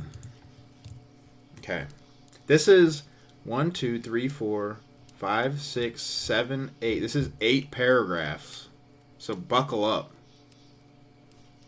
Shing! Alright. How many stories are there? Currently 26, and we're on 12. We're going. I'm going to have to speed these up, actually. But that's fine. Bloke rewrote the Bible. Alright, let's get into it. He said, I grew up with a lot of siblings in a poor family. Our neighborhood was decent enough, and it was massive. but our house was old and rickety. Parts of it were supported by cinder blocks, and the wooden boards that make up the exterior were rotting away in some places. The paint long since crumbled. It sat in a marsh, or as the English would call it, a bog. Quicksand, alligators, pythons, boars, thick vines for swinging around the woods, and swamps with 3 feet high water. According to a document my mom read, we were roughly the 30th owners. So, they said this is a true story, and then talk about this house is in a marsh or a bog. It's got quicksand, alligators, pythons, boars, vines for swinging around the woods. Okay. You got me hooked. I'm in. We'd often hear sounds in the attic, on the roof, and in the hall closet where the ladder to the attic was. Our parents said it was just the house settling, but they admitted they were asleep and never heard the same sounds we spoke of, like footsteps, groaning, and hushed conversation. It may just sound like some wild adult time, but the sounds were indeed coming from the attic. George of the Jungle situation? Them English alligators are scary, yeah. One day I was preparing to go meet up with some friends, and my closet became extremely dark. At the same time, the hangers were rattled as if someone had swiped them. I was curious, cautious, and concerned. Got some alliteration going on here. After some time in silence, I tried talking to it, and it responded. I think I made it sad. Ooh. Wait, what? Why do I feel like this is setting up to be at the end? It's going to say, like, this was written by ChatGPT. Why do I feel like that? I'm just getting that vibe. This is sounding like a ChatGPT story.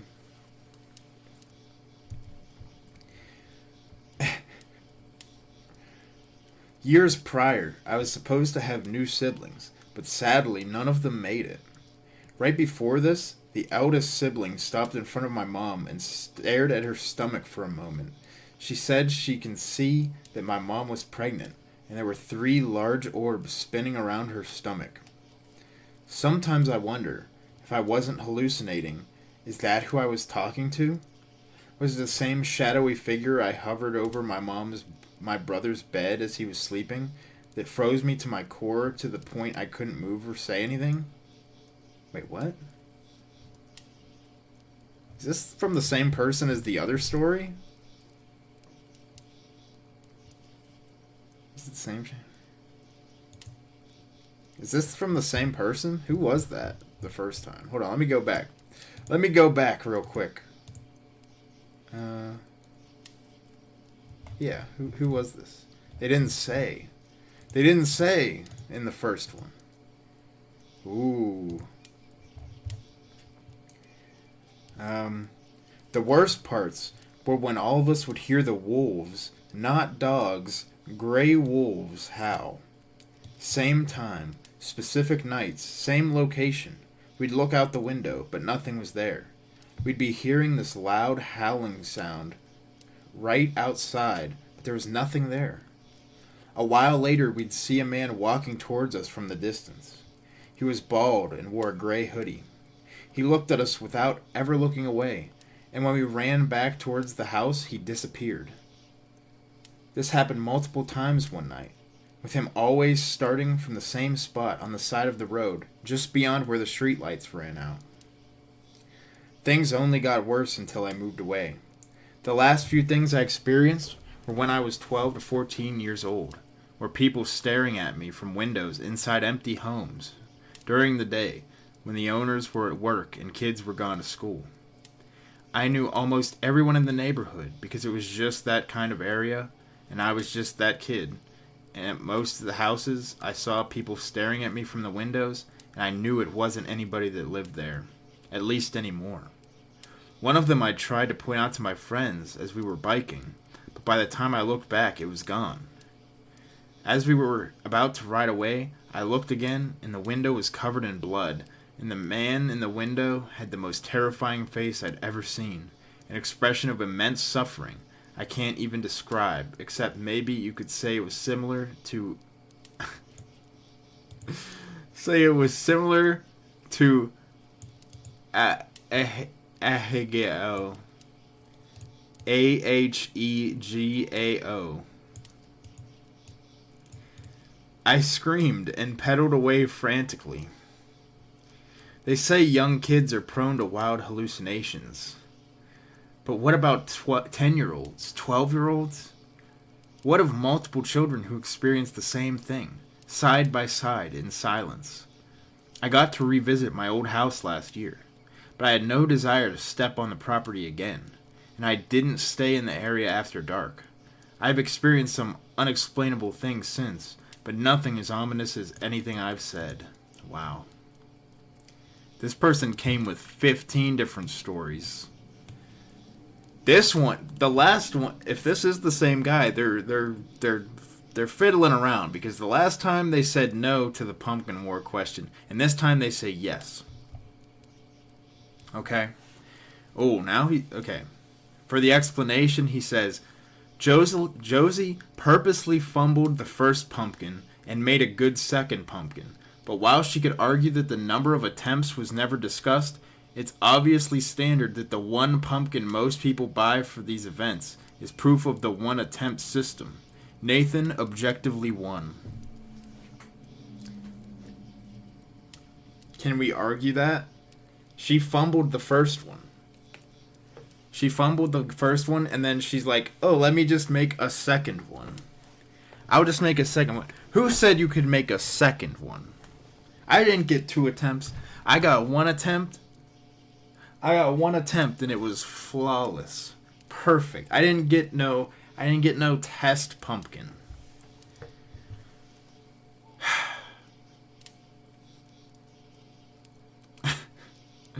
And then I don't know if I should read this last part. I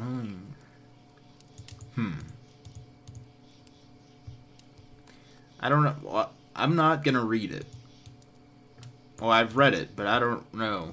Cause I'm a gullible fuck. They call me gullible.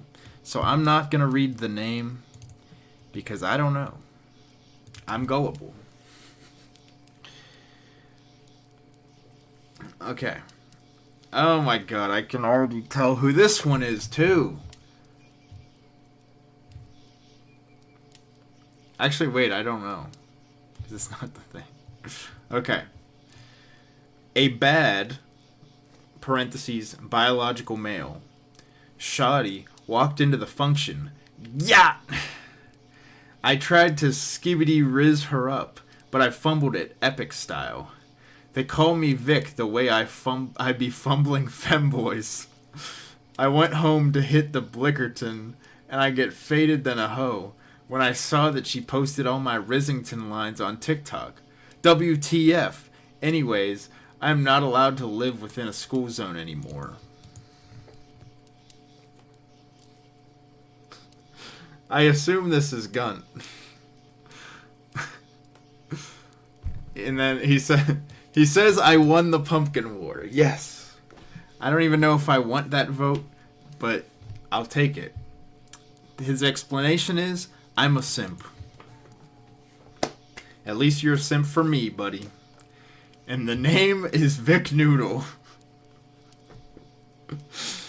Vic, why'd you write that?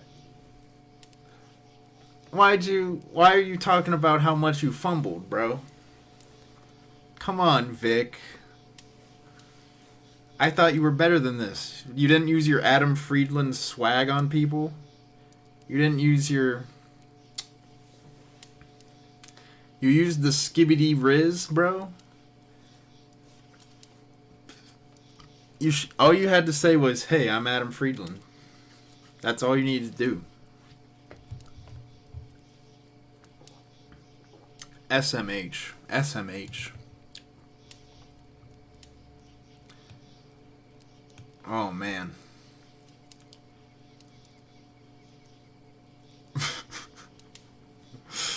Oh, my God. What is this one? Alright, the scary story.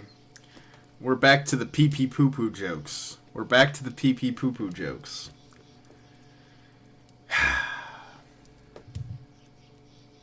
They say, for the scary story, they say, "Here I stand, broken-hearted. Had to shit, but only farted."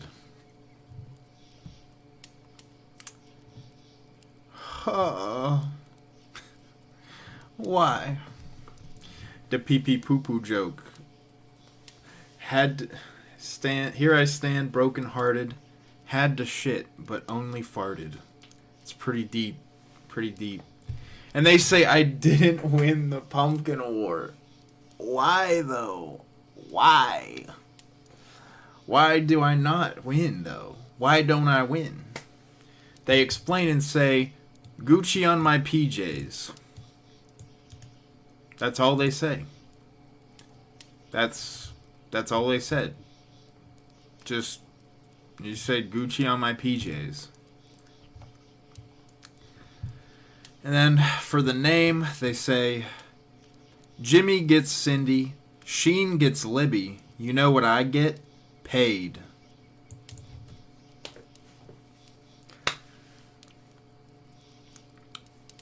Dude break... Marcelet, I think you typed paid before you even saw it, so I think that means you wrote this one. No, I didn't. I don't know. Playing on 2x speed? Yeah? Does that make you see the future? Breaking out the Jimmy Neutron.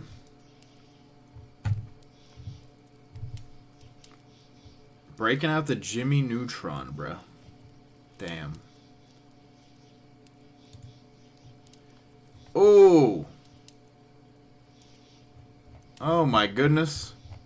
Holy Christ. Oh my god. Holy crap. This one is big. Wow. And they didn't even respond to anything else. I think I know who did this one. But, I mean, I just gotta go for it, right? This is by far the longest one. Let me take a drink, clear out my... get my vocal cords all lubed up. They say, I am writing this under an appreciable mental strain, since by tonight I shall be no more. Penniless, and at the end of my supply of the drug which alone makes life endurable. I will bear the torture no longer, and shall cast myself from this garret window into the squalid street below. Do not think for my slavery to morphine that I am a weakling or a degenerate. When you have read these hastily scrawled pages, you may guess, though never fully realize, why it is that I must have forgetfulness or death. It was in one of the most open and least frequented parts of the broad Pacific that the packet of which I was subcargo fell a victim to the German sea raider. The Great War was then at its very beginning, and the ocean forces of the Hun had not completely sunk to their later degradation, so that our vessel was made a legitimate prize, whilst we of her crew were treated with all the fairness and consideration due to us naval prisoners. So liberal, indeed, were the discipline of our captors, that 5 days after we were taken, I managed to escape alone in a small boat with water and provisions for a good length of time. I'm starting to think this is copy-pasted, yeah. You know what? How about this? I will get back to this at the end. I will do this last. That was what I wrote. What I read there is like 1/10. It's like 1/10 of the story. So I'm going to get back to that. I remembered which one that is. Oh my god. And then there's another one that I believe, the next one is just an extension. It's just an it could not fit. The whole story could not fit in there. So it was over 2. I will get back to that. That is an actual novel somebody wrote. Alright. Now we get to the real scary stuff. I'm over here stroking my dick. Got lotion on my dick right now. I'm just stroking my shit. I'm horny as fuck, man. I'm like a freak man, like. And then they said, no, I did not win the pumpkin war. I wonder why. I wonder why this person thinks I didn't win.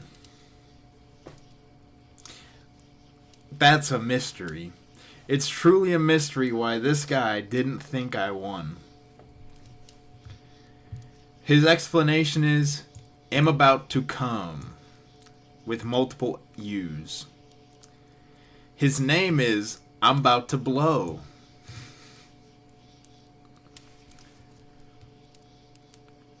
And he says, love that one. That one was great. Really like that one.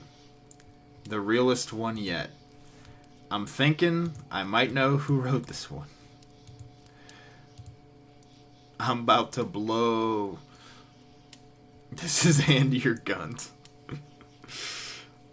Sound like an upstanding member of society, or of the community. Andy says, wasn't me, by the way. Average Nathan viewer. I know, and it scares me. That this is my average viewer. It does kind of scare me. Alright. To the next one. Oh my god, this one's loading? Okay.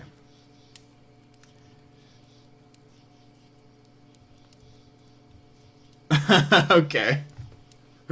Here's an actual true one that I believe. I don't think Nathan has any idea of what is that? The fan meetup is going to be fire? Yeah, I mean.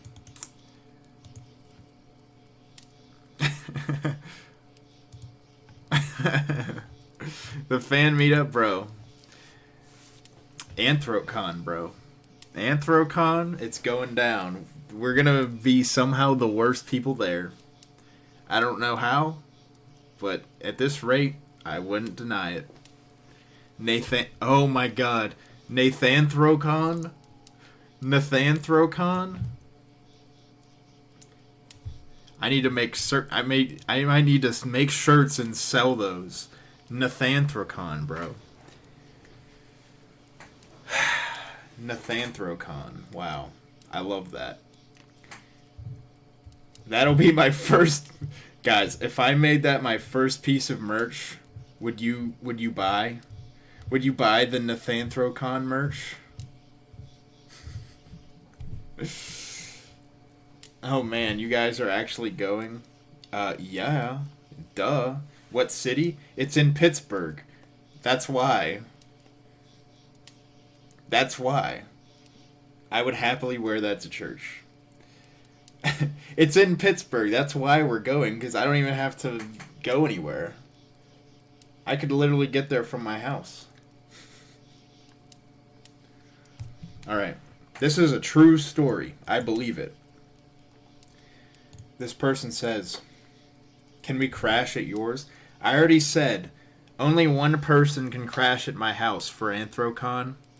And it's whoever is like the best, whoever's my number one fan, number one special dude gets to stay at my house for the Anthrocon trip, okay?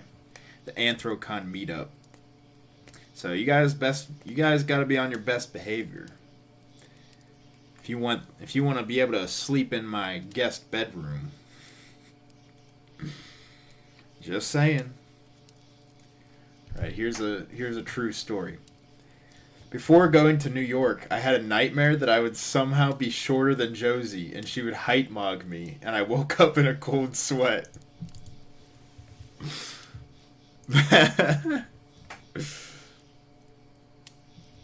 Amen.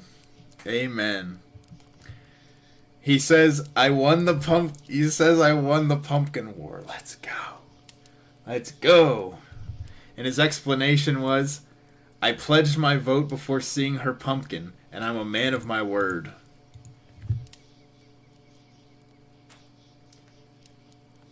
So I salute you. This one's by Vic. I salute you, Vic. He's a man of his word. Vic is a man of his word. Alright, next one. Oh my god. Holy crap. What the fuck? Is this another... Is this like... This is another long-ass one. I need to save this one for later, too. Read it. See if it's worth. Alright. True. Nervous. Very, very dreadfully nervous. I had been and am. But why will you say that I am mad? The disease had sharpened my senses, not destroyed, not dulled them. Above all was the sense of hearing acute. I heard all things in the heaven and in the earth. I heard many things in hell. How then am I mad? Hearken and observe how healthily, how calmly I can tell you this whole story. Skip. Skip. Mine's yeah, it's not this. This is like, at the bottom it literally says it's from Ed Poe. This man just straight sent an Edgar Allan Poe story. Alright, here's one. Here's one. I was actually enjoying this one. I'll get back to the long ones. Okay. So, like, here's the deal. I was invited to this thing, right? And I get to this house, and it's locked, and there's, like, 8 people inside. And I peep through this blocked-off window with thin newspaper that was transparent. I see this fat motherfucker digging through the toilet and takes out a handful of diarrhea. And he starts loudly singing the Star Wars theme while slathering his lightsaber in shit. Then proceeds to fall down the stairs while screaming. He also started running at this one chick with glasses, but she wasn't fazed at all. I went home and went to bed, where I smelled this stench. I heard this eerie sound that kept getting louder and louder, almost like you're in a room of tinnitus that is creeping closer in an empty and quiet room. I heard something akin to tendrils of a monster seeping through my front door, as I heard, "Want to see how to drink a chug jug in Fortnite?" getting louder and louder. I am still stuck in this house, waiting to be devoured by this creature of unknown and paranormal origin. Devour is such a terrifying word that it means certain death. Dev of our nuts, tee he got 'em. Devour these nuts.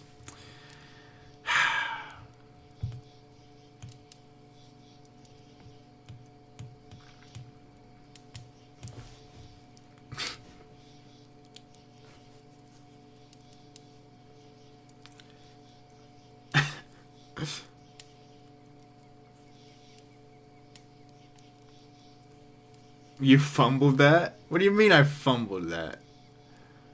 Devour is such a tower. Devour these nuts.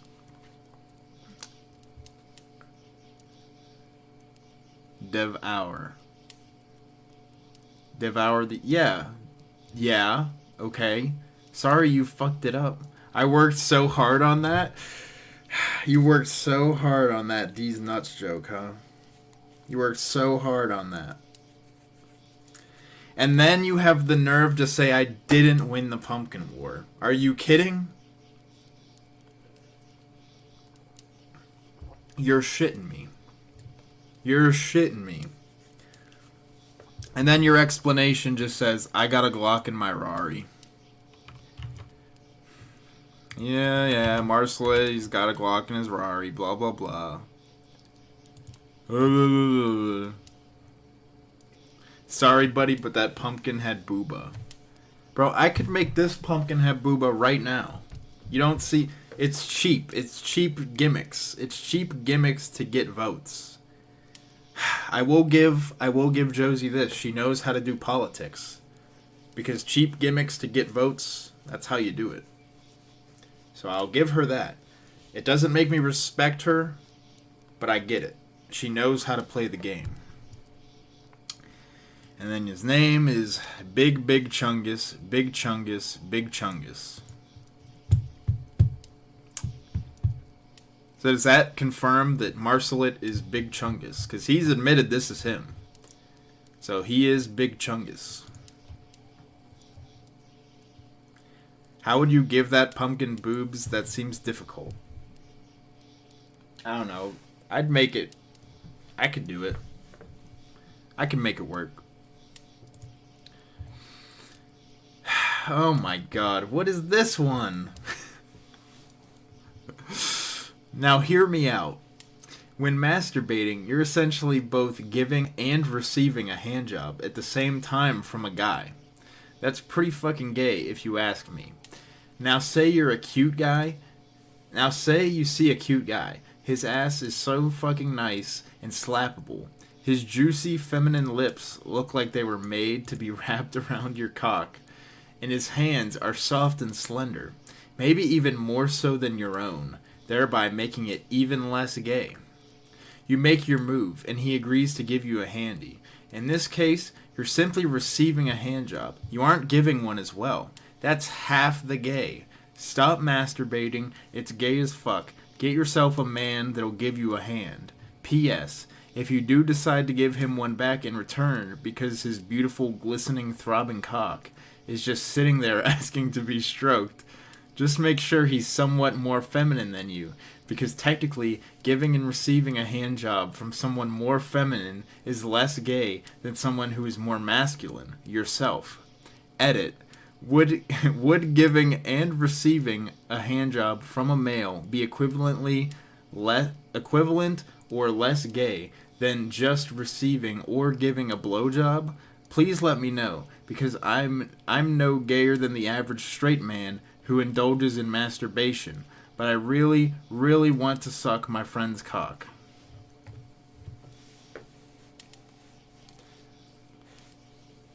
Duxon just comes in and says, what happened to your hair? Brother, did you not watch the pumpkin stream? Did you not watch the carving stream, bro? He doesn't even know. He just comes in and was like, huh? We went to war and you missed it. We went to war. Sweet baby Jesus. Oh, what the fuck is this? What the fuck? I didn't think he would actually read this. Bro, I read them all. Except unless they're long. This is Tuxon. Well, I'm assuming it's Tweddle now. Tweddle is basically just admitting to this. Shit, did I accidentally paste my novel? I meant to paste the scary story. Bridget. Dog. This is not a family-friendly stream. What the fuck? What the fuck? Skip LMAO. I'm scared, bruh. I feel like I'm about to get unwound. Oh, man. Yeah. I mean, he does pose a question. He does pose a question. Is just giving, or does just receiving a handjob by another man make you less gay than masturbating? And then, of course, they said I won the war, so I'm fine with it. Maybe I agree. You know, they seem to be making sense because they gave me that vote, which means, you know, maybe they're onto something. They kinda, you know, kinda be making sense.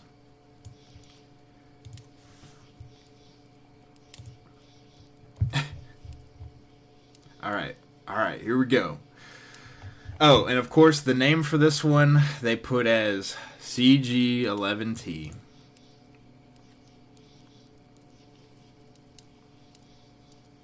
That is not true. That is false. I have not had the time here. I have not had the time. Oh my god. Wow. I see this next one.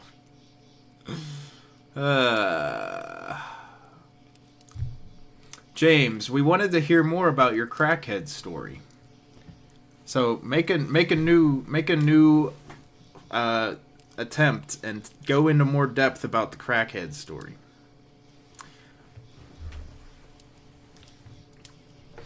Alright, this one.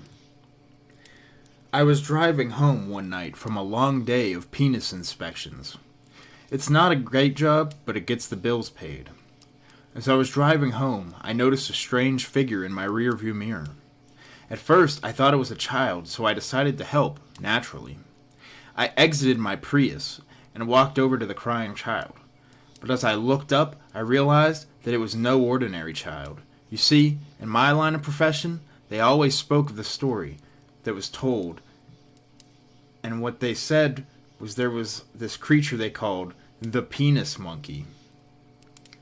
This creature targeted penis inspectors, but I never believed it until today.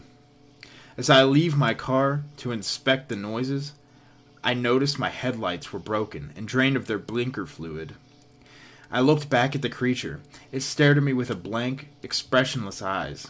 His body resembled a hairy tumor with a doodled face. I then softly spoke, "Hey, sexy." Then the creature leaped into the trees and makes the gruesome remark, "And that's on baby," as he scrambled from bush to bush. He quietly explained, "Da baby, da baby, da baby." As he says this, I realized the rustling in the bushes had ceased. I panicked and wondered where he'd ran off to. I see a shift in my car's suspension, even after I had my hydraulics removed to fund my baby mama's meth addiction. I hear an offer being echoed from my trunk in whispers. The echoed voices prolonged itself. I ran over to my trunk and anal blaster in hand. As I reached for my trunk, I looked up and realized the penis monkey had escaped from my makeshift sunroof, which consisted of zip ties and cardboard. I was terrified from the smell of semen from his bestiality porn. The bastard then pounced on me and proceeded to lick my ears like an ASM artist. He then softly whispered, "How big are you?" The moisture in my ears made me lactate from my nipples. Beans. I striked him with my anal blaster, and then he then fingered my nose. I pushed him off and then ran to my car.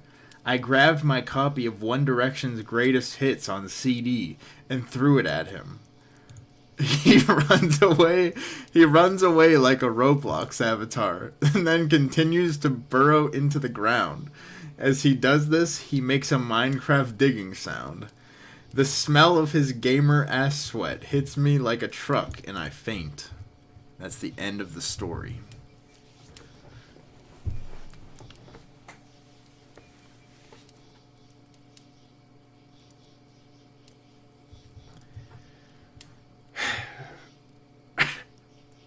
Truly a harrowing story. He came. I mean, I'm not gonna make jokes. I mean, this guy had a life and death encounter with the penis monkey. So,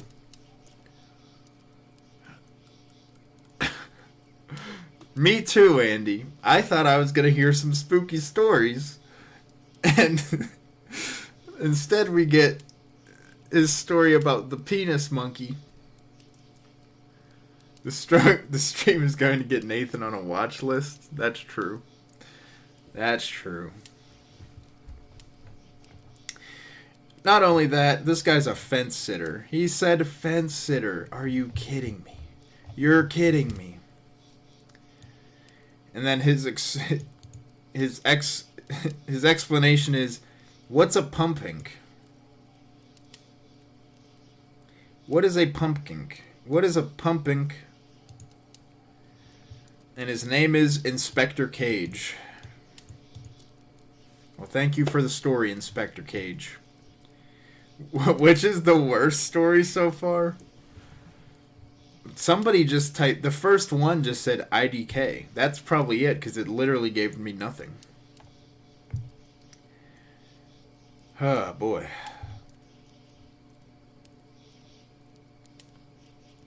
Alright.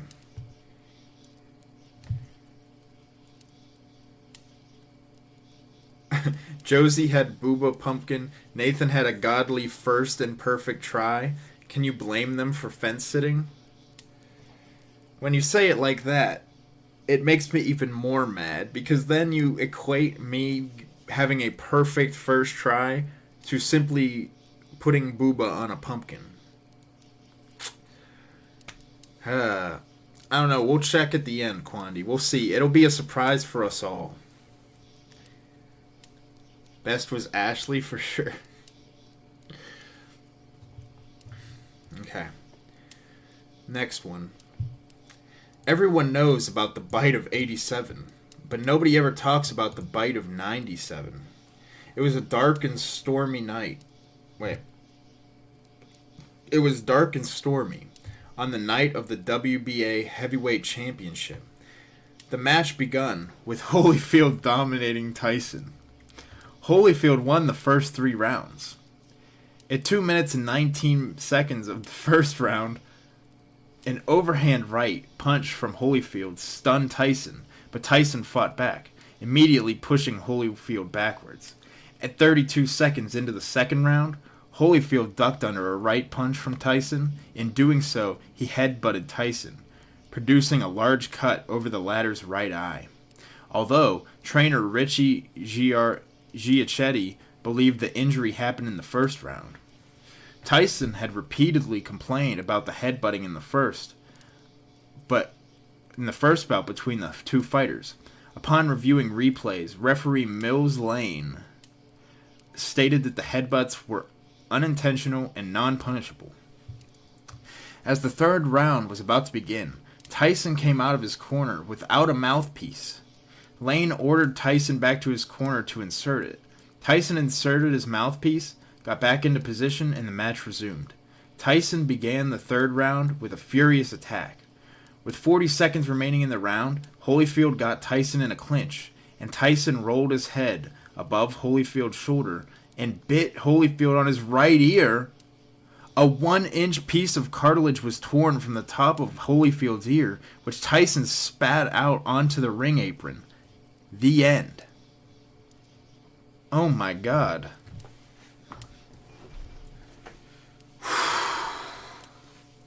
Wow. The bite of 97. I had never heard the story of... You're right. Nobody ever talks about the bite of 97. Thank you for bringing that to my attention. That is a crazy story. And then we have another fence sitter. Another one. We got another fence sitter. He explains, missed Josie's stream and haven't caught up on the VOD. You know what that means, Atomsk? That means I won. Okay? If you didn't even care to watch hers, but you saw mine, that means I won. Yo, I haven't seen Booba Pumpkin, but I'm thinking Nathan won. Then you should have said I won, brother. This is all on the line. Who knows what happens to the loser of this war? Who knows? It could be all down to this. Fence has been left? Well, then you gotta put in a new thing and say yes. And it's from Atomsk. I'm going full Nathan. True. Amen. Alright.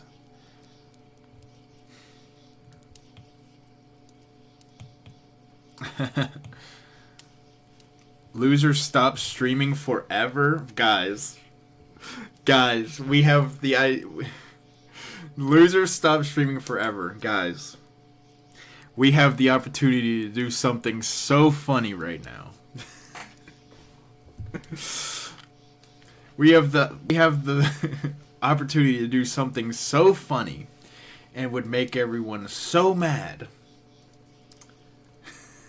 Vote for Nathan, and Josie never streams again.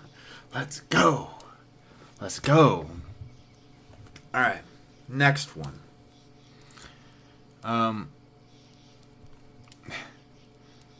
Stocking shelves for a grocery store. Parentheses, high school wage slave. I witnessed an old lady knocking over a huge display of 2-liter sodas. Like a mountain of explosive rockets, they shot everywhere, hitting sides of the aisle, the ceiling, skating across the floor like missiles. Probably like 8 gallons of soda flooded the store, and my boss walks over and asks me to clean it up. Took me 2 hours. Didn't get help. My whole upper body was sticky at the end of the night. Fucking scary. I believe that is scary. Loser should skydive? I'd do that. I don't know if there is. I'd do it. I don't know how expensive it is though. That's another thing. If I had the money and the means, I would skydive if I lost the challenge. But would Josie do the same? If Josie lost, would she skydive? No parachutes. No parachute skydiving. Yep. I'd be down. I'd be down for that. That'd be fun.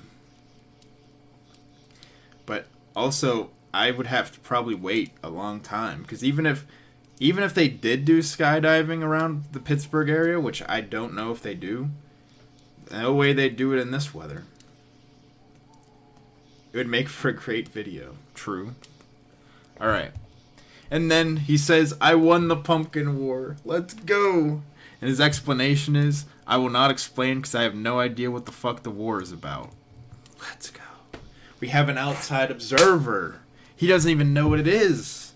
But he still gave me the dub because he believes. He's a true bro. And this is from TNT. I tune in because you seem based, and I like Andy. Keep it up, Nate. Let's go.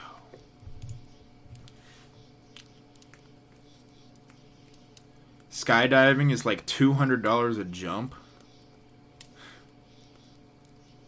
You're right. Hold on. Let me look this up.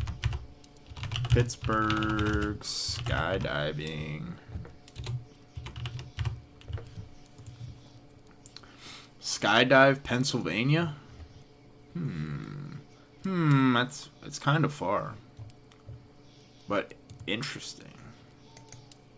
It's at Grove City. That's not that bad, actually. That's not that bad. That'd be like a couple hours, maybe 2-hour drive. Interesting. Near where I live, a dwarf was skydiving and parachute didn't open and landed on a car. Ooh. Don't tell me that before I might skydive as part of a challenge with Josie. But yeah, thank you, TNT. TNT's a bro. He isn't even a Josie fan. He comes here because he's cool like that. I respect it. Holy shit, we got another long one. This one has literal, like... This one's from H.P. Lovecraft. Somebody is just straight putting in stories. But this one, H.P. Lovecraft said, I won the pumpkin war. The other long ones that people were copying and pasting, they had no input on that. But this, H.P., he's a real one. He said I won. Okay. Alright. This looks like a good one.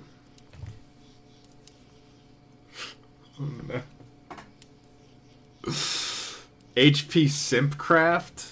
Nah, we don't talk about him like that, okay? HP's a real one because he voted for me. That's how it works. Alright, here we go. I'll never forget the day my niece went missing during her gymnastics class. She was only 20 years old, full of energy and life, and I was her favorite uncle. I had dropped her off at a gym that morning, just like any other day. But when I came back to pick her up, she was nowhere to be found. The staff at the gym told me she must have left with her parents, but I knew that wasn't true. I could feel it in my bones that something was wrong. I spent the next few days searching for her, but the case went cold. The police said there were no signs of her, and the gym claimed they'd never seen her. I was left with nothing but my own fear and intuition to guide me. I knew that she was still in that gym, somewhere. I could feel her presence, even though no one else could. One night, I couldn't take it anymore. I had to find out what happened to my niece. So I snuck into the gym after hours, determined to find her.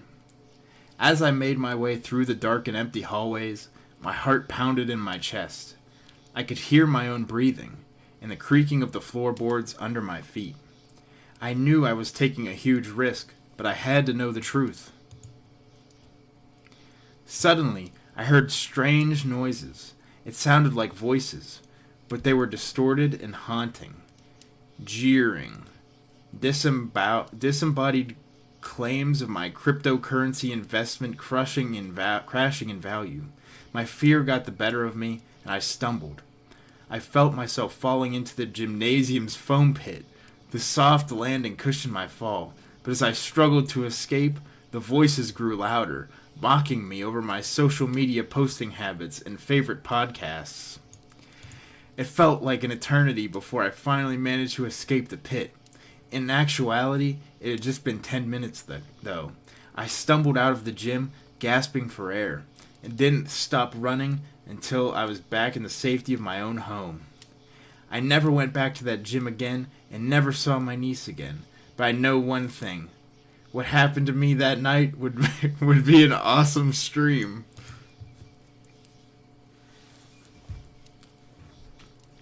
Damn. That does sound like it would make an awesome stream, guys. Wow. And then he says, no. He said I didn't win. He said I didn't win the war. That would be an awesome stream, yeah. Didn't win them. His explanation just says, Kiki a baddie. Yeah, well, I almost had the real Kiki, okay? The real one. But it slipped through my fingers. And she thought it was funny to mock me in that way? Disrespectful. Undesirable. Unpresumptuous. She treated me like a dog. Like a dog in the street.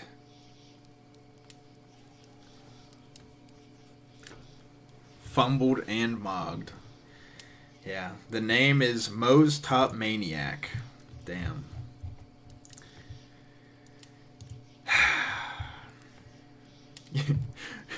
You always was a silly hoe. I love Peanut Arbuckle so much. Oh my god, we got one from fucking Franz Kafka. However, this one isn't as long, so I'll read it. I'll let this enjoyer of literature get this one in, because this one isn't that long. Before the law sits a gatekeeper. To this gatekeeper comes a man from the country who asks to gain entry into the law. But the gatekeeper says he cannot grant him entry at the moment. The man thinks about it and then asks if he will be allowed to come in later on. It is possible, says the gatekeeper, but not now. At the moment, the gate to the law stands open, as always, and the gatekeeper walks to the side, so the man bends over in order to see through the gate into the inside. When the gatekeeper notices that, he laughs and says, "If it tempts you so much, try it in spite of my prohibition, but take note, I am powerful, and I am only the most lowly gatekeeper. But from room to room stand gatekeepers, each more powerful than the other. I can't endure even one glimpse of the third." The man from the country has not expected such difficulties. The law should always be accessible for everyone, he thinks. But as he now looks more closely at the gatekeeper in his fur coat, at his large pointed nose and his long thin black Tartar's beard, he decides that it would be better to wait until he gets permission to go inside. The gatekeeper gives him a stool and allows him to sit down at the side in front of the gate. There he sits for days and years. He makes many attempts to be let in, and he wears the gatekeeper out with his requests. The gatekeeper often interrogates him briefly, questioning about his homeland and many other things. But they are indifferent questions, the kind great men put, and at the end, he always tells him once more that he cannot let him inside yet. Oh great, the cockroach guy, whoops, wrong story. Too many normie stories, no homo, femboys, or big titty goth GF. The man who has equipped himself with many things for his journey spends everything, no matter how valuable, to win over the gatekeeper. The latter takes it all, but as he does so, says, "I am taking this only so that you do not think you have failed to do anything." During the many years, the man observes the gatekeeper almost continuously. He forgets the other gatekeepers, and this one seems to makes him the only obstacle for entry into the law. He curses the unlucky circumstance. In the first years, thoughtlessly and out loud. Later, as he grows old, he still mumbles to himself. He becomes childish, and since in the long years studying the gatekeeper he had come to know the fleas in his fur collar, he even asked the fleas to help him persuade the gatekeeper. Finally, his eyesight grows weak, and he does not know whether things are really darker around him or whether his eyes are merely deceiving him. But he recognizes now in the darkness an illumination which breaks inextinguishably out of the gateway to the law. Now he no longer has much time to live. Before his death, he gathers in his head all of his experiences of his entire time up into one question, which he had not yet put to the gatekeeper. He waves to him, since he no longer lifts up his stiffening body. The gatekeeper has to bend way down to him, for the great difference has changed things to his disadvantage of the man. "What do you still want to know, then?" asked the gatekeeper. You are insatiable." "Everyone strives after the law," says the man. "So how is it that these many years no one except me has requested entry?"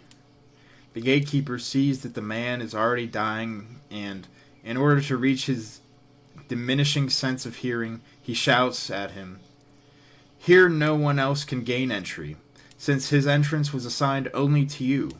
I'm going now to close it."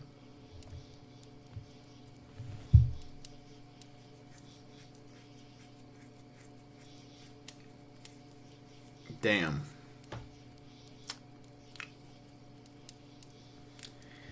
Needed Subway surfers and slime videos to get through that one. That definitely sounded like a Franz Kafka story, for sure.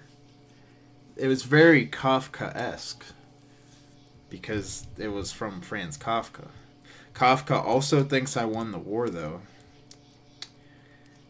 And then the quote, the explanation says, "There is an infinite amount of hope in the universe, but not for us." BRB turning into a bug. Damn. I like Franz Kafka. Alright. Here we go.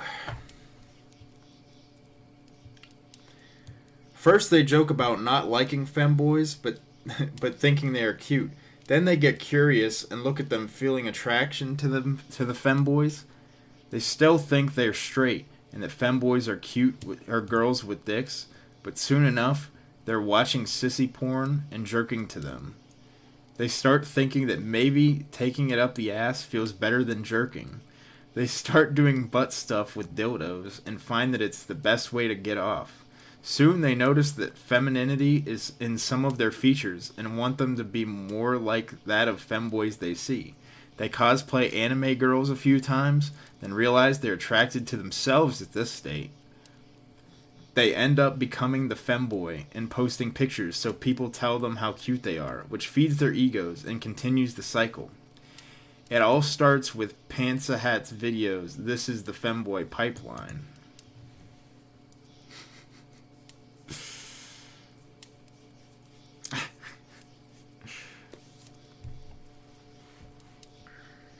I think I will throw up. Is this Gunt? Whoa, not me. Not you, huh? This is not Gunt. That one was actually not me. This person says no. This person says that I did not win. I did not win the pumpkin war. Their explanation, simply no boobs. In the name of this individual, I don't know if I believe this, but I mean, it says it right here. It says it right here that this one was submitted by none other than sheep_crossing. Damn. Not looking. Wow. This is who you support, guys? This is who you think won the pumpkin competition, huh? The person who submitted this. This is who you think won, huh? This is who you think won, huh? Not her fake account? I don't know. It says sheep crossing right there. It says it. How could they fake the name? Yeah. Tweddle's right. How could they possibly fake the name? I don't know who that is. I don't know who this Pantsa Hat guy is.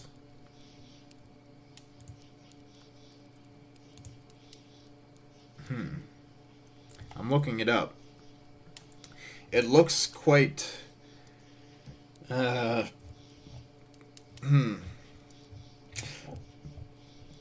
quite interesting, I guess. I guess I'll say that. But yeah, shout out to Josie for sending that one in. Alright. Here we go. We're waiting every night to finally roam and invite newcomers to play with us. For many years we've been all alone. We're forced to be still and play the same songs we've known since that day. An imposter took our life away. Now we're stuck here to decay.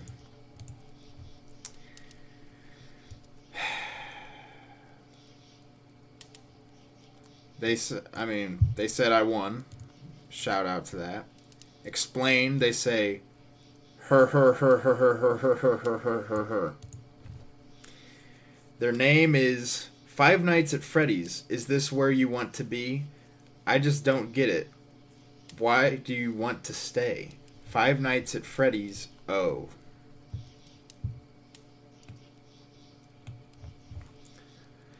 Was this you, Andy? Was this you posting some dumb Five Nights at Freddy's stuff? I've never even played Five Nights at Freddy's. I don't know anything about Five Nights at Freddy's. Who was it? No, I didn't send anything? Well, then you're a bad friend, Andy. You're a bad friend. I do these streams, bro. I do these streams where I put out forums, and all I want is the community to interact, bro. That's all I want. I want the community to interact with me, okay? Because it makes me feel like I'm not lonely. Hey, you're supposed to be my friend, and you don't even do it? You don't even put anything in?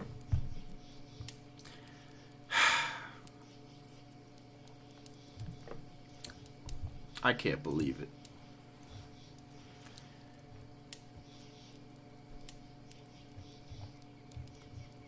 Okay. James is back, and he just says, so I kind of can't add any more detail. Otherwise, I will talk to myself, and I do value my privacy and my family's privacy, so that is all you're going to get out of my crackhead story. Sorry. But then he still said fence sitter. And he said, I, James, did not see your pumpkin. Yes, you have, James. It is right there. It's in the background right here. You have seen it. You know it. My man, you could have easily just said I won. There was no pressure.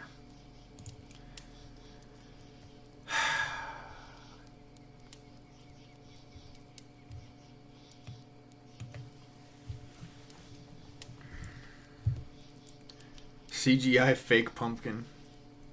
Brother has memory hold the pumpkin. Alright. This next story. Think I'm shitting on you, but I barely farted. I watched my grandfather say penis.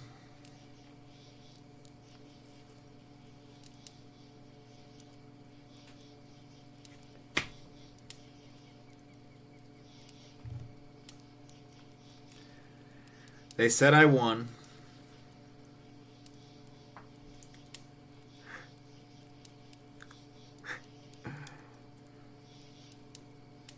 And then he says, love Sosa, bitches love Sosa. Let them know then, Raris and Rovers, a Lil Cobra, bang, bang, bang. God, y'all some broke boys. God, y'all some broke boys. I mean, at least he put in a good song, you know. These bitches love Sosa, and let them know, huh? Raris and Rovers. God, y'all some broke boys. God, y'all some broke boys. I know, I'm gonna get copyrighted by Chief Keef. Fuck. The name is Chief Keef, a.k.a. Too Fat, a.k.a. 50 Pound, a.k.a. NLE Wappa, a.k.a. MC Donald. Damn. Guys, Guys, we got special guest Chief Keef in the chat today. He's a lurker. He didn't talk, but... Guys, I can't believe one of my viewers is the Chief Keef. Can you believe it? I can't believe it. NLE Wappa and MC Donald. Keef, bro, come out and support your king. Exactly. I love you, bro. You know how many times I played Don't Like and Love Sosa in 8th grade, bro? That was like the 8th grade anthem. I'm not even joking, by the way. 8th grade, we played so much Chief Keef. It's crazy. The locker rooms, after school, anytime we hung out, someone would be playing Chief Keef. 8th grade, that was great. Catholic school, yep. The Catholic kids love Chief Keef. The Catholic kids love Chief Keef. We'd be in our uniforms with the polos and the khakis, listening to Chief Keef. Saying we'd be rapping Don't Like, bro. We thought we were so cool.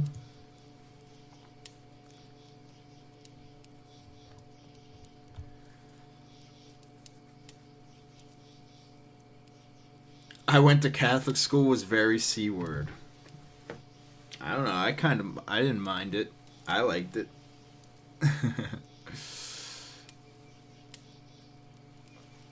Catholic kids like anything their parents won't let them have. I was one. True, I guess. But some of the parents were very lenient, and it didn't even matter. They just, we just liked the fucking degenerate rap stuff. It was like that song, "Love Me" by Lil Wayne. Like fucking whatever, bands that make her dance. Those were very popular songs in 8th grade. Another one that was very memory hold, nobody even cares. But Bees in the Trap by Nicki Minaj. I don't know why. That got played a lot. Probably literally just because she says Pittsburgh in the song.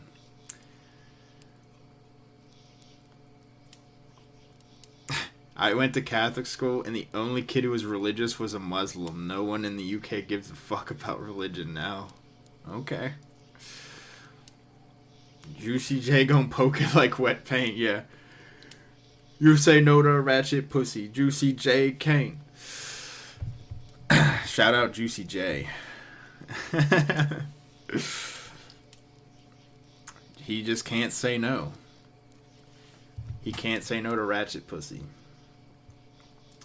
Alright, next one. What is 13 inches long and pink and makes my girlfriend scream when I put it in her mouth? Can anybody guess the answer to this one?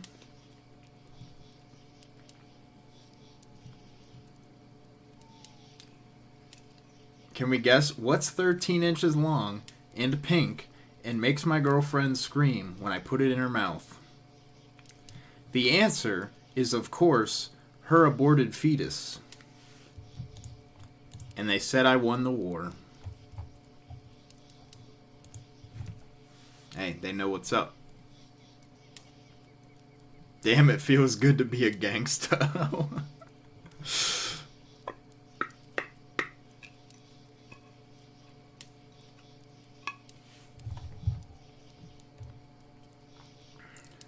Yeah, what the fuck is wrong with some of you? Hey, I don't know. I've been saying that this whole time. I don't know what's wrong with some of you. Next one. I went to karaoke Friday, and when I was getting ready to sing, the DJ computer crashed, so I had to improvise in front of a crowded bar. I rapped the verses from Beware by Death Grips a cappella, and then told Norm Macdonald's moth joke. Luckily, the computer came back on. Well, how'd it go? You can't just ignore the part, like, how did the crowd react? These are the people who side with Nathan, clearly schizos, boob pumpkin W. Nah. These are well-behaved individuals. AKA not coomers, okay?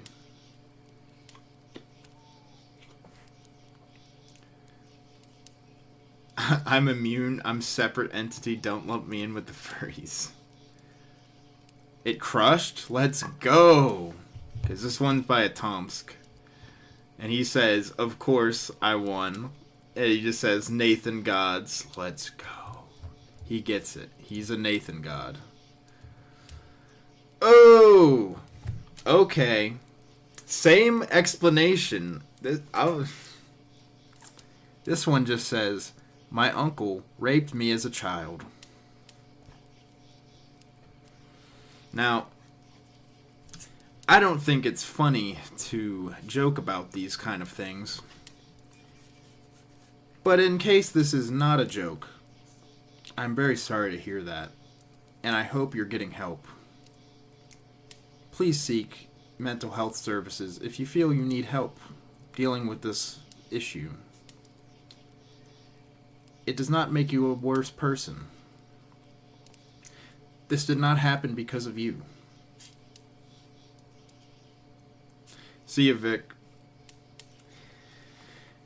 And they said I won. They also said Nathan Gods. And this one is from Hooter. Who could have guessed this one was from Hooter? Bye, Vic. Bye, Vic. Yep, that was Hooter. I'm sorry to hear that, Hooter. I hope you're okay. Thank God that isn't the last one, because that would be quite the one to end on. We still got a couple left.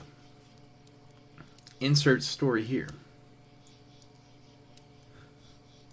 Fortnite Battle Pass. I just shit out my ass, booting up my OC, cause I need me to get that Fortnite Battle Pass.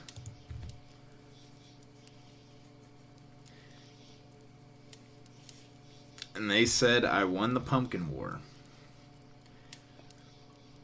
And then he explained the answer. He says, sticking out your yacht for the Rizzler. You're so skibbity. You're so Phantom Tax. I just wanna be your Sigma. Freaking come here. Give me your Ohio. Damn. And then his name is We Got a #1 Victory Royale.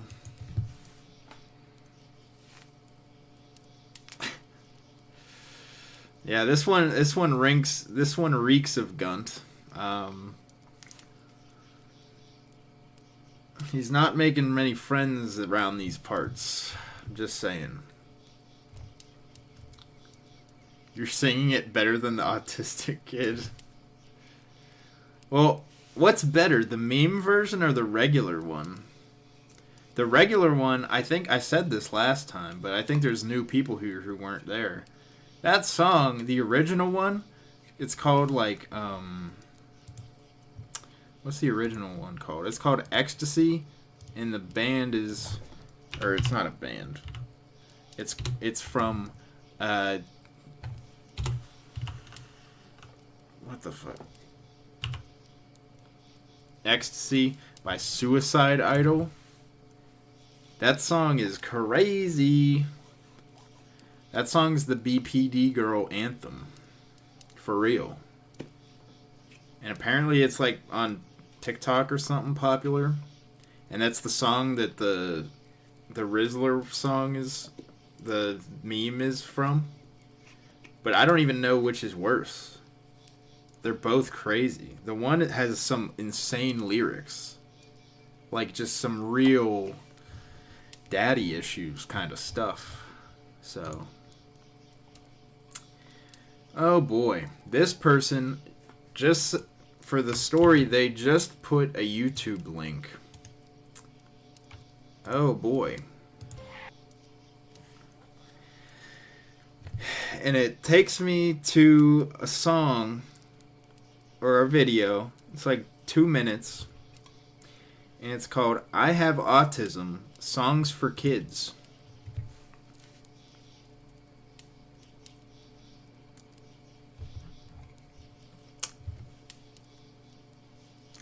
I Have Autism, Songs for Kids. Should I play it?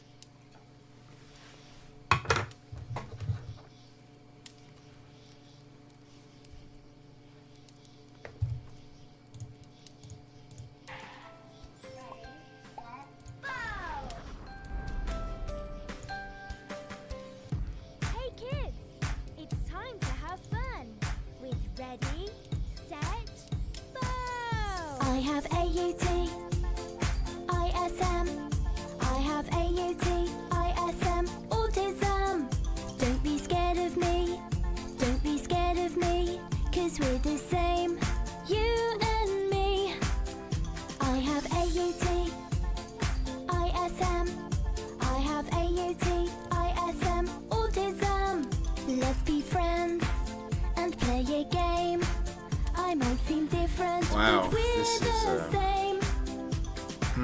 We both have eyes and a nose.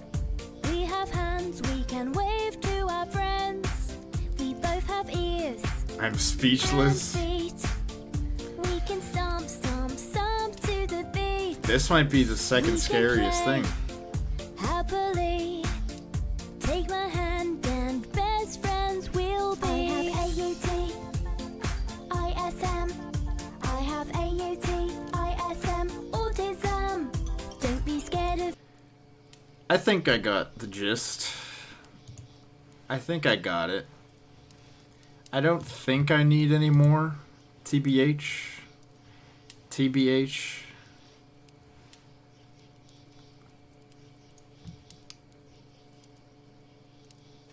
I have AUT, ISM, autism. Kind of a stim along, guys. And then they say I didn't win the pumpkin war. What? What? Of course you would say that. You have autism.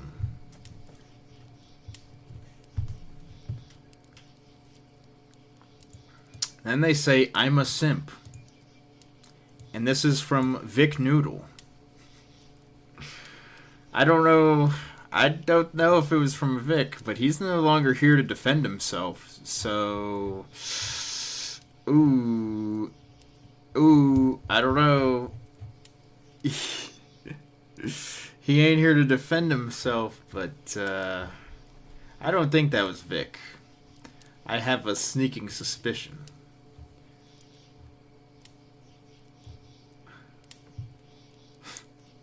Alright.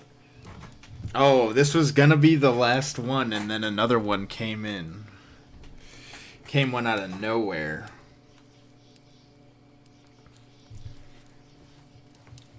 He says, this one says, so one day I was outside, touching grass, rolling around in it, and frolicking in the fields like a little schoolgirl, even though I'm a fully grown man.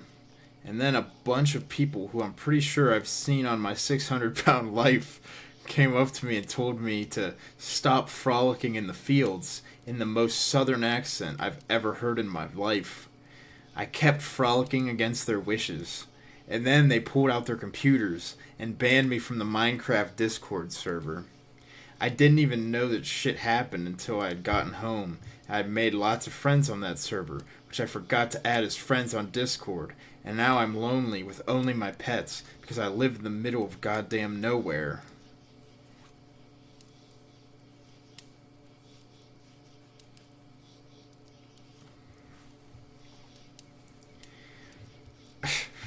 That's sad. That's more sad than scary. I'll say, that's more sad than scary. They said I won the pumpkin war, and their explanation is because you won because you the real 1G. Because I'm the real 1G. And this is from George Bush. Thank you, Mr. President. Thank you, Mr. President.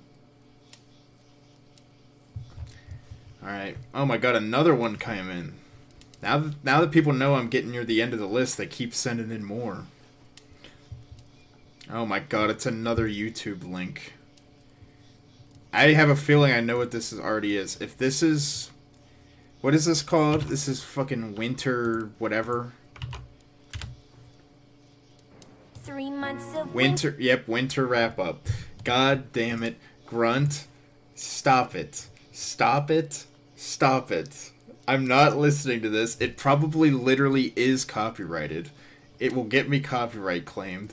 I'm not listening to your dumb winter wrap-up My Little Pony song. How about this? I will... No, I was going to say I'll listen to it off stream, but I already have listened to it because you've played it multiple times and sent it. I'm not listening to it. He did say, of course, though. And then he said, I love you, please listen. By MLP Lover.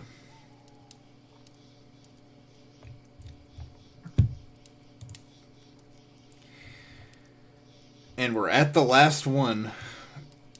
And it is another YouTube link. What happened?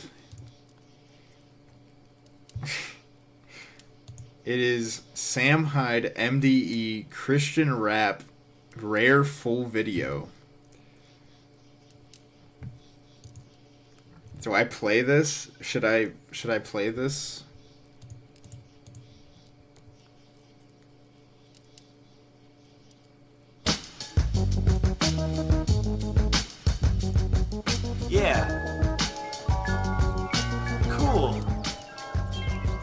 Okay. Peter, Paul, John, Saul. I can't pick my favorite. I think I'll take them all. I'm Christian, strong, intelligent man. You ain't steering me wrong. I'm holding God's hand. All my words come to the promised land. Jesus is my homeboy. I have that shirt. I pray to God's son with my knees in the dirt. Did you hear what I said? God is my homie. I took a plane to heaven and he said, yo, G, we eat pizza, smoke blunts, and make raps. This is one idea out of the minds that I tap. Yo, DJ God, DJ God. Yo, DJ God, DJ God. Cut that shit out, man. I need something real. I need a gritty, real street track. Positive hip-hop, yeah, that's cool. Now cut that shit out. I ain't seeing nothing positive. I'm seeing sinners on all angles. I'm surrounded by sinners on all angles, which is exactly how I'm about to counterattack. At all angles, you feel me? This ain't no positive message. God ain't no positive message. You sinners will one day find yourself in a position where God is crashing down on your world. Don't come complain to Christ P. I didn't warn you this ain't no positive shit, because I'm warning you. This ain't nothing positive. This is the youngest I've ever DJ seen him God, look. He looks like a Real teenager. gangsta instrumental beat He for you to literally make looks some like a lyrics on, teenager homie. in this video. Aight. Did he make this in like Yeah. 2005? I'm feeling it, B. I'm feeling it. I'm feeling it from the heart, B. This is epic proportions right now. Yo, you ready? Let's get Christ-like. Let's get Christ-like. They can't handle it. They can't handle the truth. I'm about to give y'all the truth.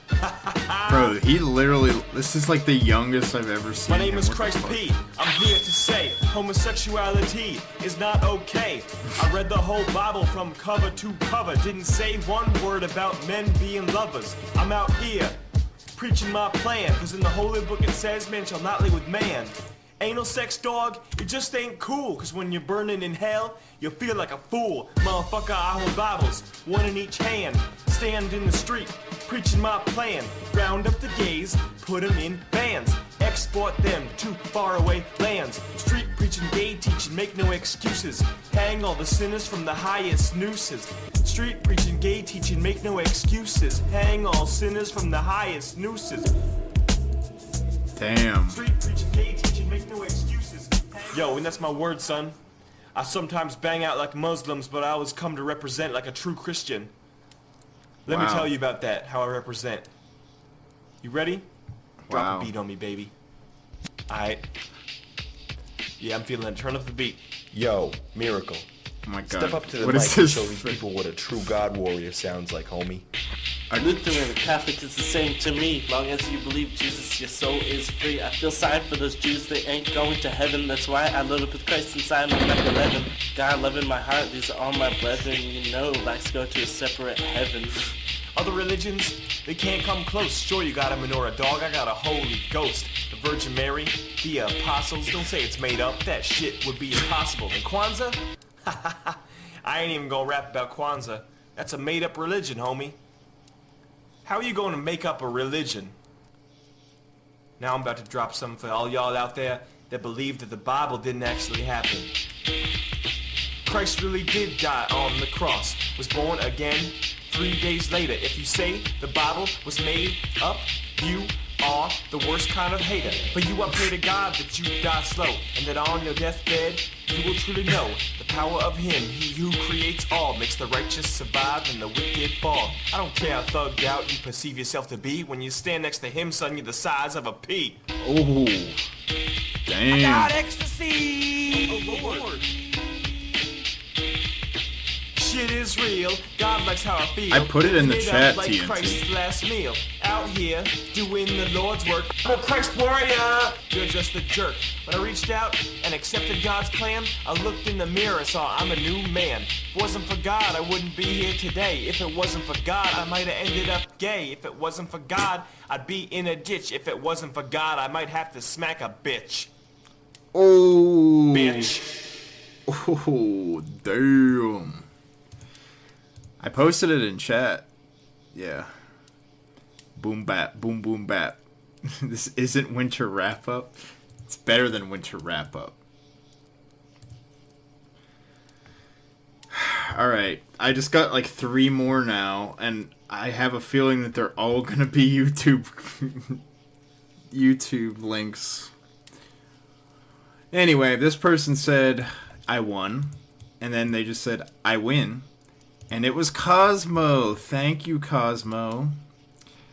Oh my god, it is the next one. It is a YouTube link. Wow, who could have guessed? Although, to be fair, this is a decent way to do, like, if I ever do just want to do a reaction stream where I actually want people to send me videos, this isn't a bad way to do it. Because people can just send them in. Like, you know, because you can't post stuff in chat. You can't put links in chat, but you can put them in a Google form. So all I would need to do is put that forms link at the pinned comment, and people could send in stuff. So, you know. What is this one?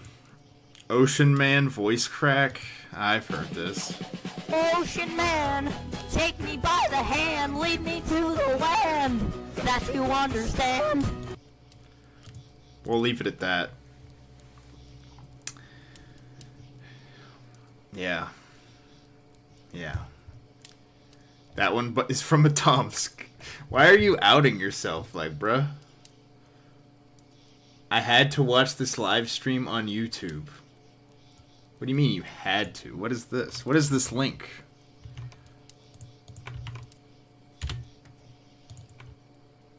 It's a link to this stream. Well played. It was I saw myself. I looked in my eyes for a second. Well played.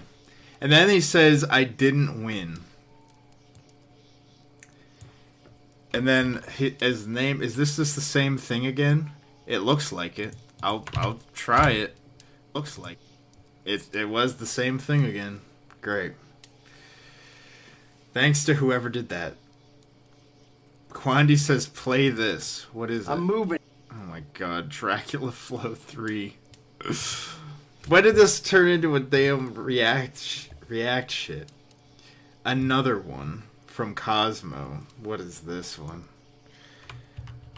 Oh boy. What do we got here? Oh god, it's another Sam Hyde thing, I think.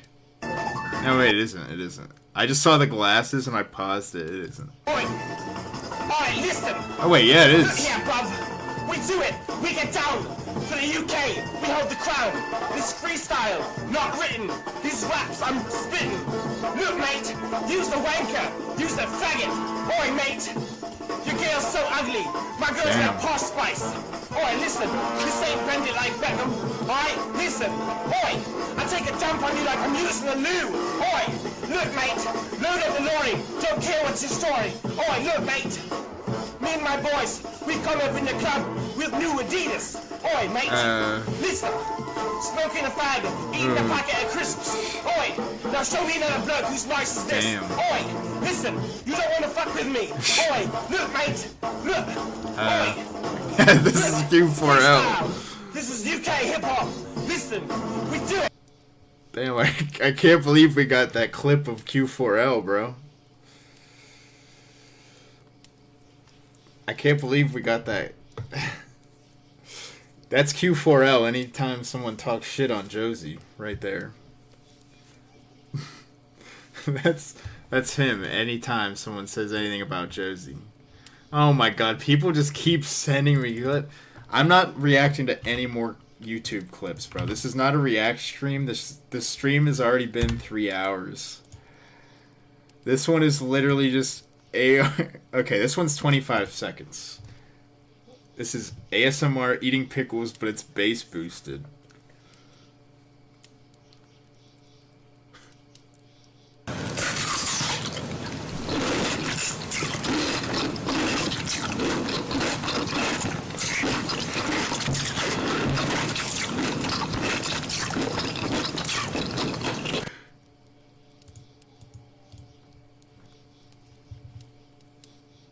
Bro.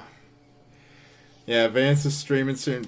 Blame these people who keep sending me this shit. Blame these people, okay? What is this? This is... Oh my god, this is Family Guy funny moments for 30 minutes. We are not watching this. I'm sorry. Okay. And I'm sorry, Quandy, I will watch that. I will watch that after this. Okay. I will watch that video after stream. But we need to get some stuff done, okay? First order of business is we need to see who won the vote. And guess who won the vote, baby? With a 55%. 55% to 30% to 15%. Me. I win. I win. I won the vote. Pick the best stories, Nathan. We need to know the winner. Well, I feel like I need different categories. Let's see. Let me go through these. The scariest to read was definitely Duxon's. But it wasn't scary because it was an actual scary story. It was just scary because I had to read it, and it was him.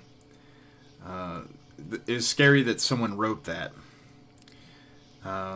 Let's see, what else? What else we got?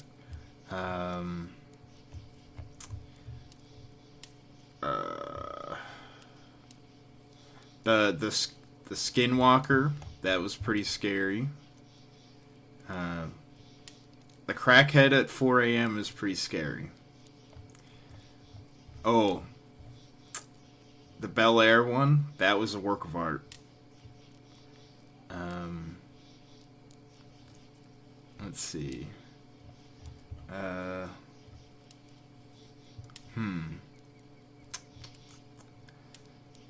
Then there were these long ass ones. I will say they kind of, I don't know, as time went on they got a little less I don't know. Alright. So then we got one last thing to do. You know what it is. I don't know how I'm gonna light this.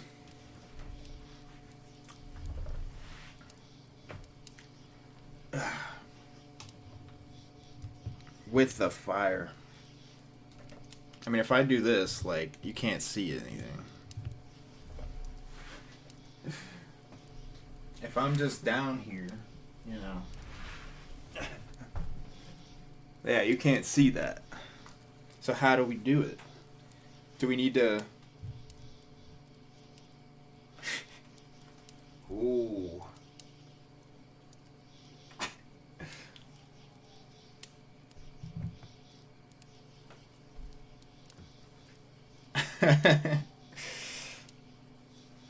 I can light myself on fire, is what could happen here. Let's see.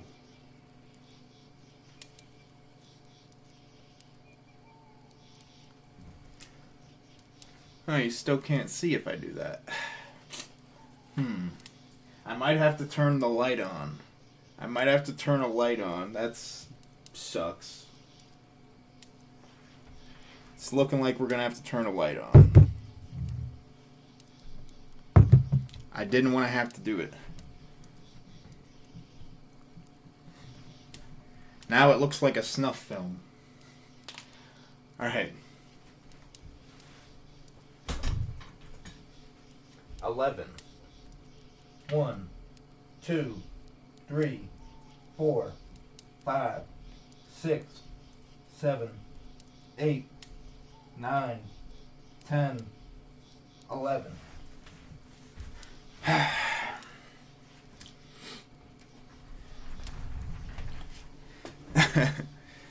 Man on fire does 11 push-ups and wins pumpkin carving competition. One last try. Can we get this dude to say something? Blood. Blood. My man.